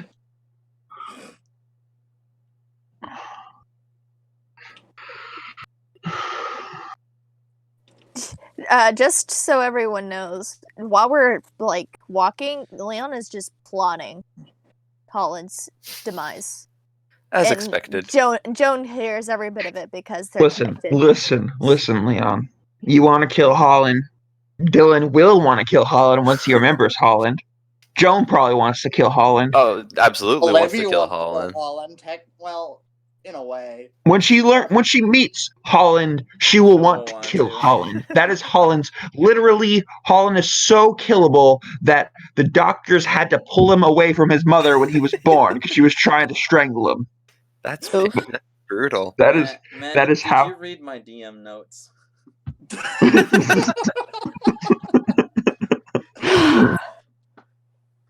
It's just the bard. The bard knows everything, okay? No, someone had asked earlier. I don't remember who it was. Someone had asked if they had recognized the staff that Olivia carried. Yeah, it was me. If you want, you can give me a history or arcana check. Both suck, so I'm just gonna roll straight intelligence. Vainora, Like if you I want have to, been you doing. can as well. The food is bland. Okay, so it's less tasty than my rations, but it's fine. You could just put the happy leaves on it, so you don't Mm, have to worry about it. The happy good. leaf. I think I'm good. Thanks, Marvell. You're welcome. Ooh, 19! Awesome. So, when you look at the staff, it essentially what it looks like is just like this. It's a staff, but at the head part, it kind of looks like two hands, like made of wood, twirling around and cupping around each other, and the fingers look like branches that twist around. And there's a couple of these gems that are carved into leaves, and when you look at it, it strangely reminds you, of about an item of legend, an item that the Wood Elves have been looking for centuries. It was a lost item. It had belonged to what was said to be the person who possibly had brought the Feywild here in Astria. Do you remember it being a legend where, like, before the Wood Elves had even become Wood Elves, they were, there was a high elf or something that had made this staff as a way to do some pretty fantastical stuff inside the Feywild.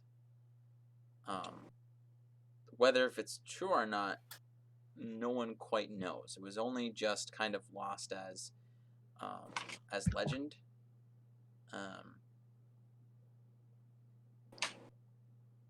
But it looks very much like the item of that legend. I share this information with Joan telepathically. I figured. Thanks. You're welcome. I was about ready to keep it from you so that we could feign ignorant bliss in case I have to turn it in. But I didn't because I am nice. Yay.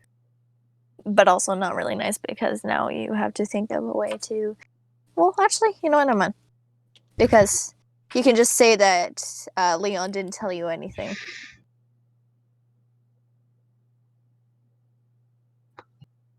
Sounds like a plan. Yeah.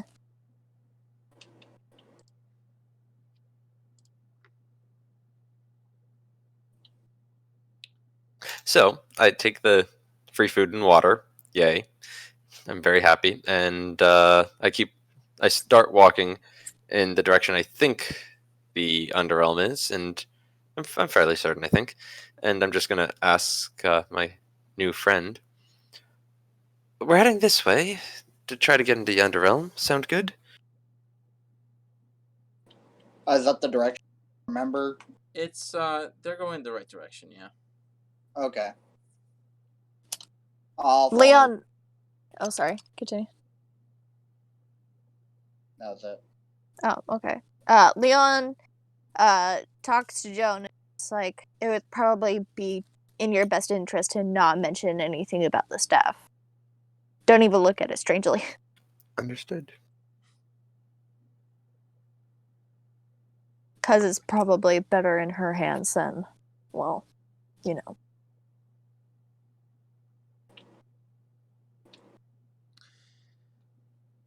So you guys start traveling.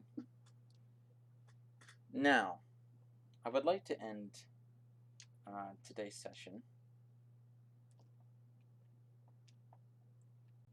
with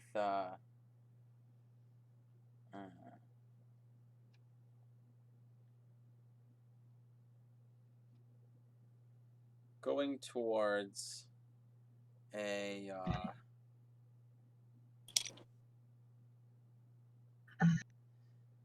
going back to Hollan. So it's been a couple of days since you set up that date with Renee, You had it with her. It was pleasant. She was definitely feeling. It was definitely kind of feeling like there was this chemistry that's kind of awkward. Like it's kind of like that thing where like you guys are kind of had developed this working relationship, and you guys are having this date out, and it was like it wasn't anything that was implied to make you guys and step anywhere towards maybe something as a romantic or sentimental relationship, but there was definitely kind of this awkward atmosphere of like, oh, this kind of feels like I'm going on a date with a coworker, and will this be awkward when we go on jobs again? Yada yada yada. And even if Dylan didn't think of this, it was definitely obvious that she was. But you guys had a good time either way. So a couple of days have passed after that, and Sorry, I scarfed down my food so much. I just felt like I hadn't eaten good in a few days. Weird. Wow. but you're going through the city of Astria, probably back from some sort of errand. When all of a sudden you hear the sound of some sort of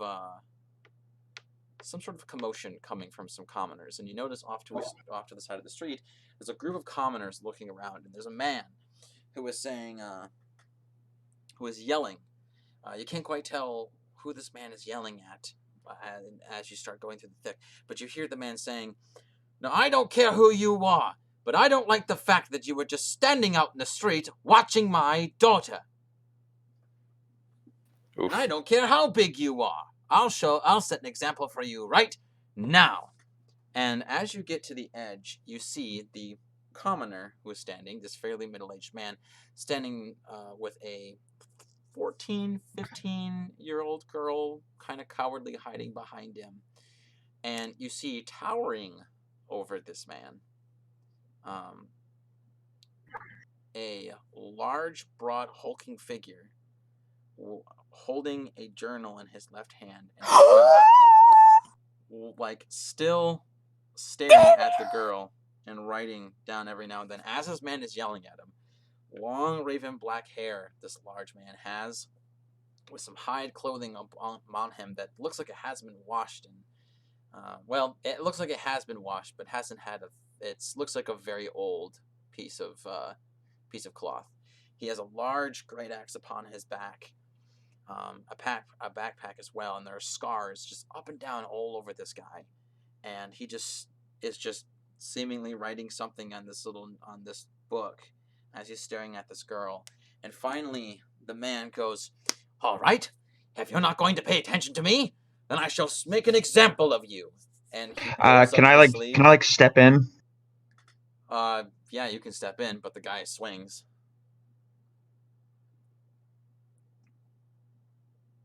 What kind of person?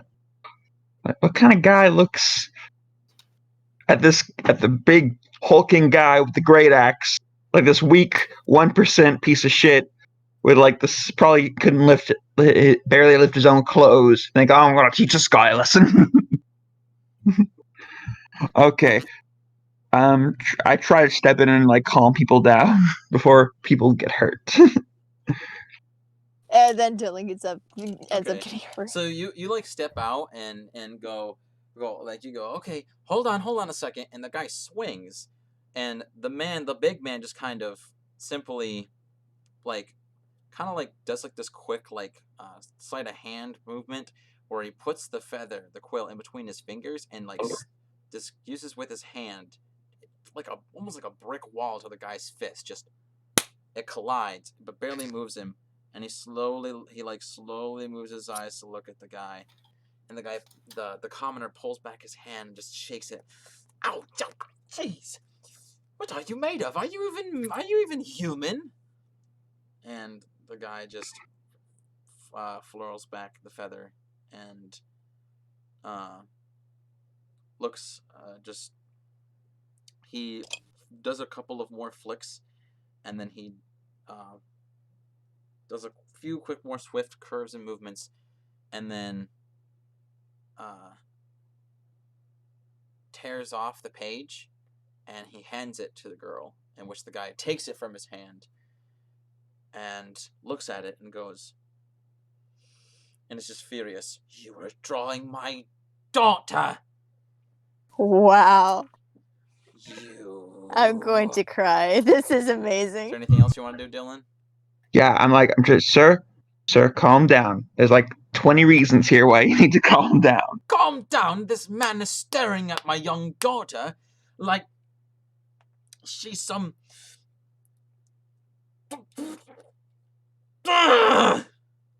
Okay. Look, I'm sure this man had no ill intentions. He's probably just an artist who just likes drawing things, and he probably draws a lot of different people and things. Right? And I look at Silent Man just like for just a verification. Come on, please. I don't want to see you beat this guy to death with your bare fists. Help me out here, bro. He turns and looks at you, and then his this guy already has like resting eyes that squint. But then he just kind of like furtively squints his eyes even more and leans forward and just goes,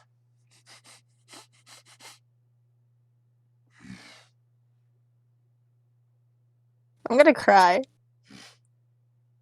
Yeah. and you see he opens his book and starts flips through some earlier page, looks up, looks down, looks up, looks down, looks up, and then he shows you a picture of you with the same two other people, but you are in the midst of a battle of this large reptilic creature with wings for front arms, yelling with arrows peppered across its body, and you are like holding out a weapon while having your harmonica in one hand, like a hero from a folktale. You see one other figure that looks strange to you, though, and it's a man with a bow who has an owl mask on. And the large man points at you and kind of like taps. He just goes,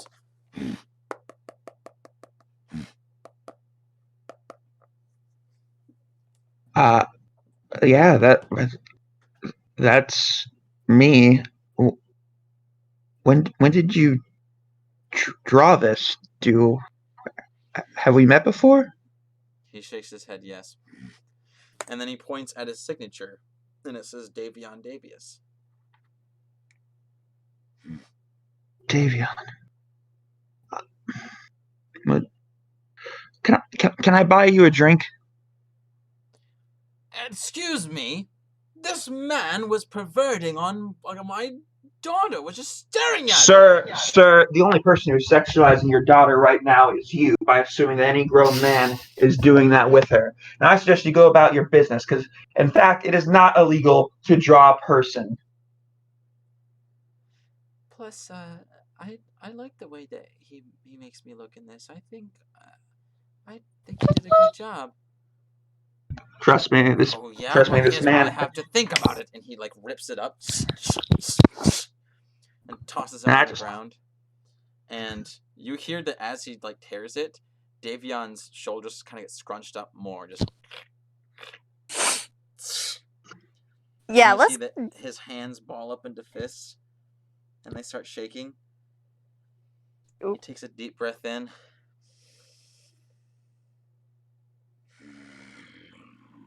Count you from this man. I'm gonna cry. I miss him. I put my hand on, like, I pat Davion's shoulder as like a sign, like it's okay. You see a tear drop from his eye. Oh. And he slowly looks back at the man.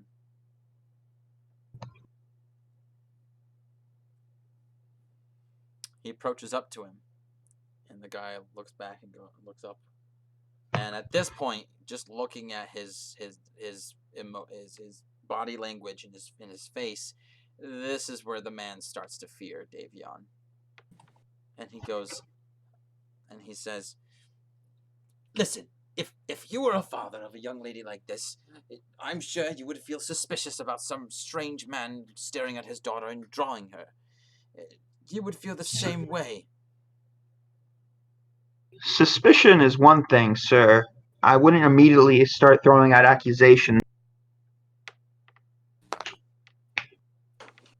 And trust me, this man is artistically. This man is a realist. He doesn't at all, from what I've seen, he doesn't at all like overzealously sexualize or fetishize any of his artwork. He seems like a guy who just finds things aesthetically pleasing or interesting, just draws them as realistically as possible, and that's it. I think the best thing is for you both to part ways before regrets are had. Davion shakes his head, or nods.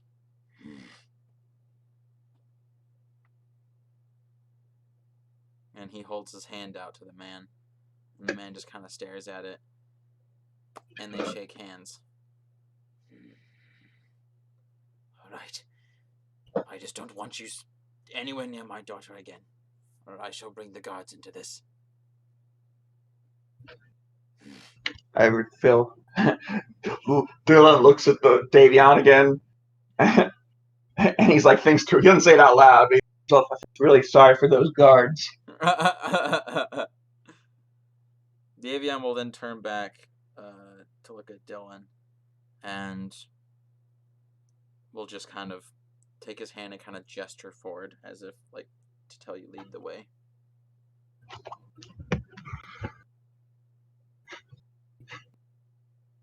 I follow Davion.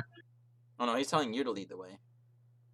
Oh, I have a question. Do I remember the mom? How much? Okay, do I remember at all about the whole saving the 3 kids from the hag? Like any part? Do I remember saving 3 kids from anything? Yeah. Okay. You remember going on that mission. You remember the Robin's Nest. Right. And I remember the mom of the kid, Georgie. Hannah.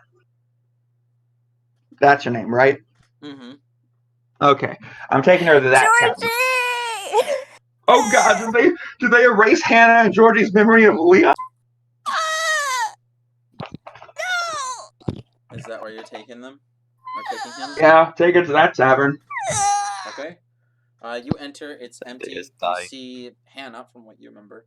She looks over and goes, and she says, "Hello," and she's just kind of taken aback as Davion just kind of, he doesn't have to duck or anything, but it's definitely kind of a awkward entrance that when he comes in. He is fairly large, and he just kind of looks around.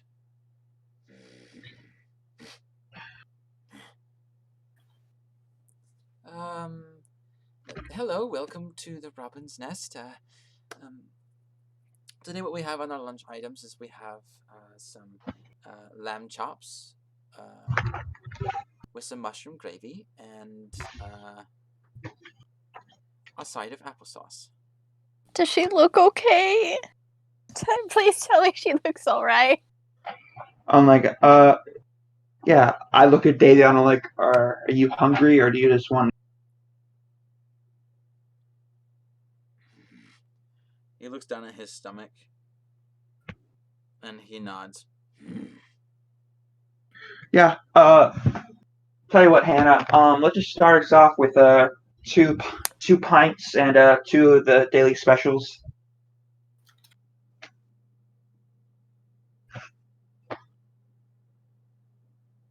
Alright, she nods and goes, okay, right away. And she goes up to the barkeep, the bar, and she taps a bell. And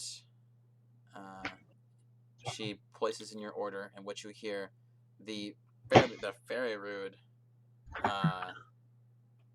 innkeep shout at her, "Don't ring it so much, woman!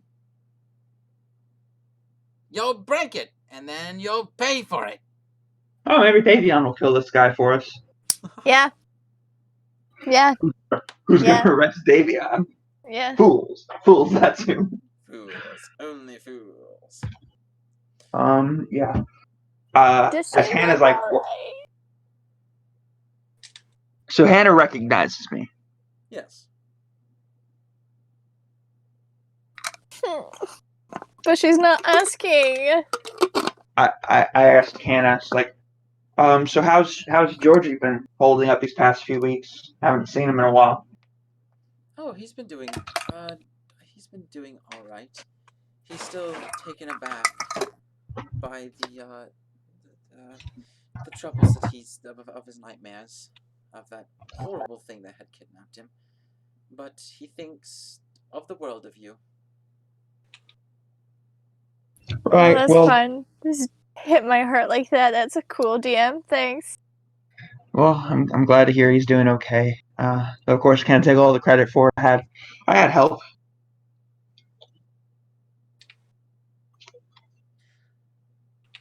She says, also I want to ask you,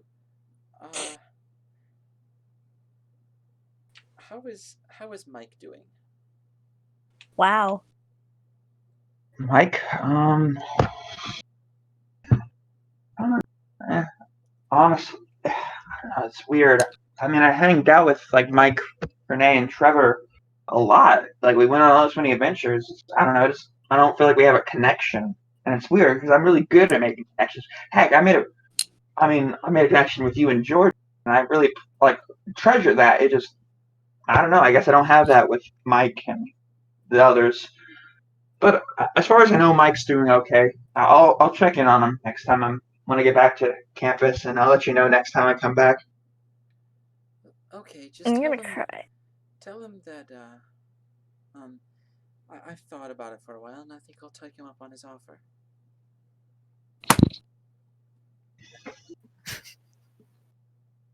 That sounded angry. Angry? Who's angry? I don't know. Oh boy, Hollan is gonna die. Hollan's gonna die big tonight. time. Oh boy. 2 kids gonna die tonight. Because Hollan is calling for a fallen. Oh yes, he is. Okay. Ooh. You know, I'm not gonna be honest with you guys. I don't like what you're doing with my setting.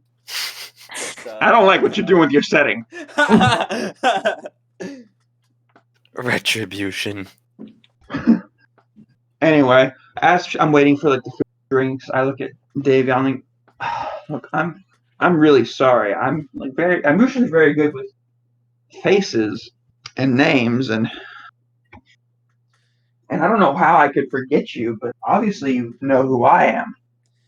I just don't know who you are. But look, I look around a few times and like, look, do you know who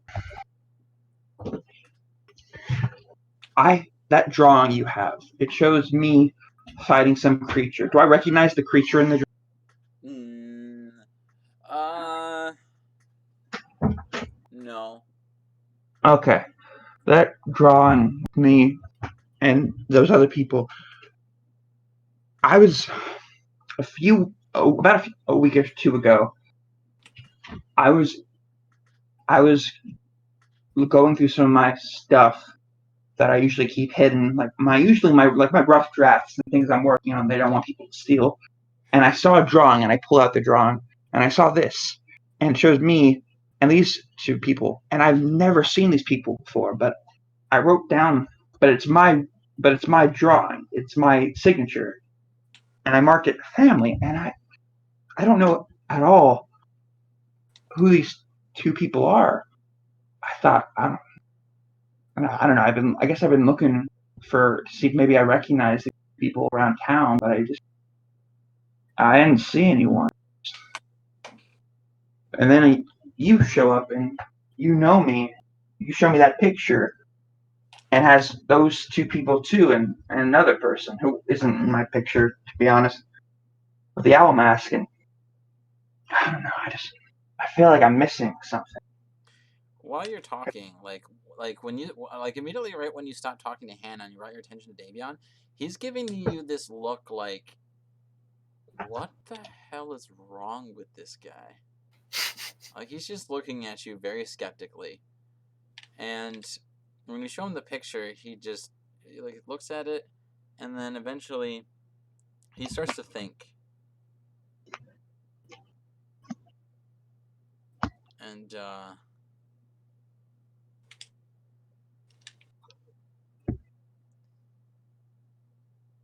see his eyes kind of wander the table as he's pondering and pondering and pondering.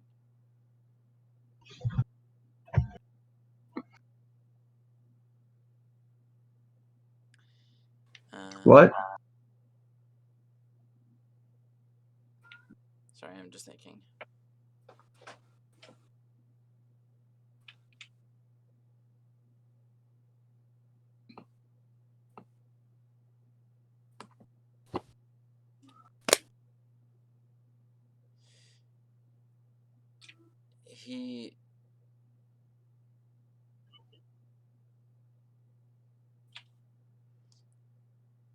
You see that just as Hannah comes back with the drinks, Davion looks at it and he slides it to you, suggesting that maybe he doesn't drink any form of alcohol, and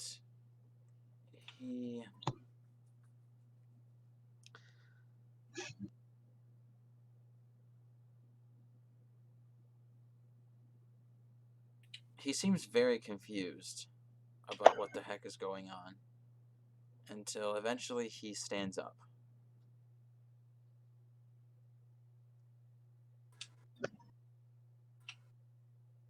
And he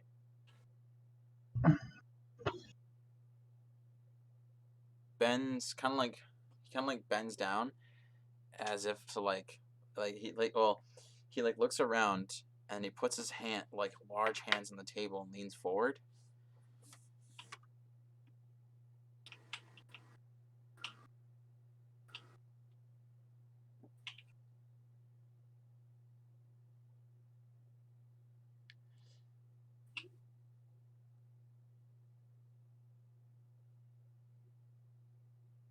And he says,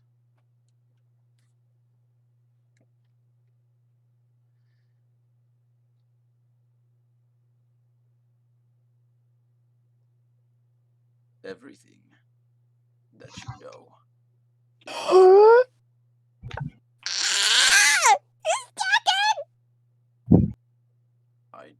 I did not want to get into any affairs, and I wished to stay out of harm's way.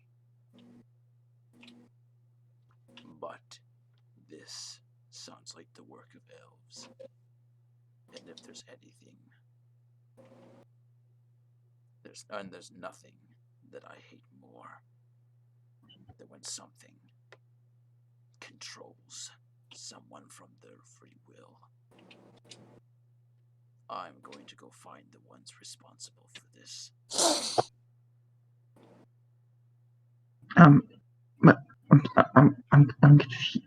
I'm confused. Who are the people in the picture? They're your friends. One, his name is Joan, and the other, his name is Leon. The one in the mask, I believe, was your brother, who unfortunately had died. Now, when I go searching for what happened to your friends, you will not see me harm. You will see me not kill anything. So I suggest, if there's anyone you want dead, you better be ready to kill them yourself.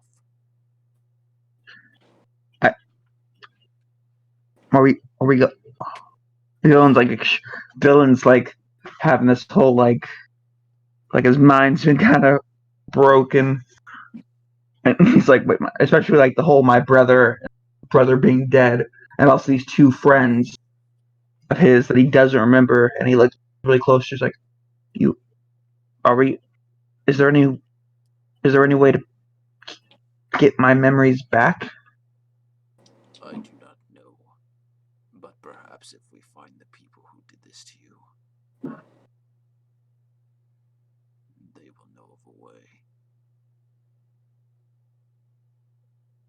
And when you look into his eyes, you kind of you see like this slight glimpse of like a voidous storm swirling ever so slowly in his eyes.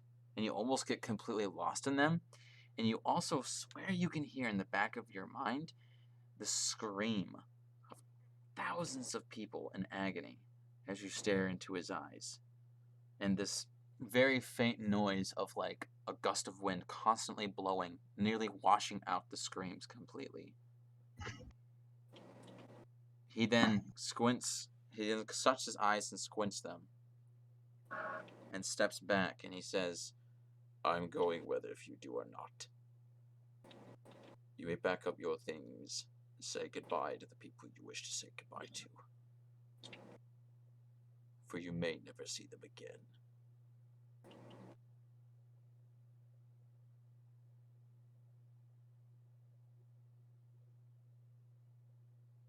And know this, Dylan Mordecai. I don't do this kind of stuff for just anybody.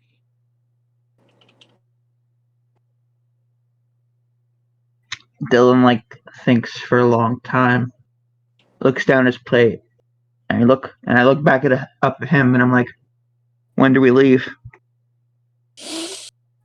Meet me outside the gates as soon as you can.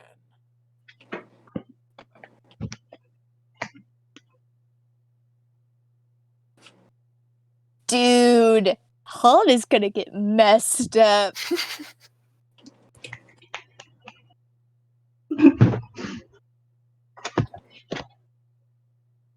We'll see. Okay, I'll meet you out there in a few hours. Actually, do you want to eat food first? I look at the food that we haven't touched yet. I'm fine.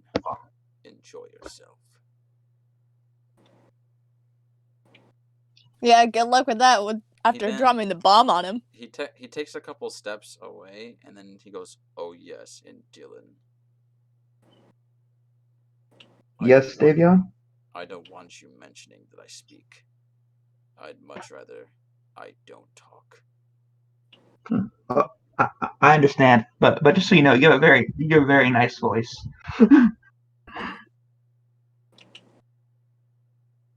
But your secret's safe with me. Pretend as if my tongue was removed. Ugh. What? What'd he say? Pretend as if my tongue was removed. Feels good. Fair enough. Will do. Yeah. It feels weird for me to speak anymore.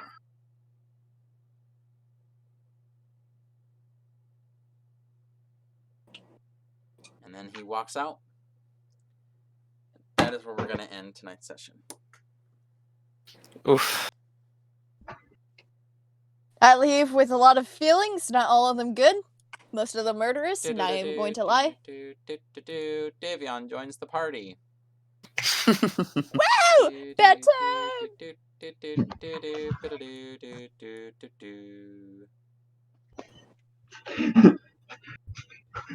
Hollan just sitting in his office yes, all of it is coming together. What if I should keep try on Dylan to see if he's okay? Not doing anything weird. Nah, I'm sure it's fine. Then Hollan and Dylan break down the door of his office. And Dylan's like, hey, remember me, asshole? Because I don't remember you. No. I just imagine like Hollan's in his office and he goes, I'm glad everything went according to plan. And then all of a sudden he hears from behind him, oh, did it? And Dylan is just like sitting there like over at like, I don't know, a spot where Hollan has all of his different wines and drinks. And Holland's just like, what are you doing here? How did you get in here? Dylan's like, oh, just simple magic stuff, really. You really got to work on your security, though. It's quite baffling how you guys have all this knowledge and stuff and all this fancy stuff, but terrible security. And Hollan goes, but no one should have been able to get past our security. It should have been impossible. We have so many security systems, magical force fields. What exactly did you have that can get past everything? And then he just go, oh, I just have a Davion. Boom! And then Davion just crashes through, grabs Hollan by the throat. Just, Hollan, get off of me, Ho- you filthy Hollan's creature! just like, You are messing with a god. Boom! Smash! Crash! Crash! I was literally thinking of that exact same words. It's like, I have an army. I have a Davion. Yeah. Oh yeah. Well, I have a Davion. And Dylan, when him and Davion single-handedly collapsed the entire Elven society, the future is now, old man. The future is now, old man. All right. Well, I'm pretty excited. I'm so excited for when we finally kick his butt. Okay. Well, I'll be right back. I just need to say goodbye to the people without me. Goodbye to the people. Yes. Goodbye to the people. Goodbye. Goodbye to the people.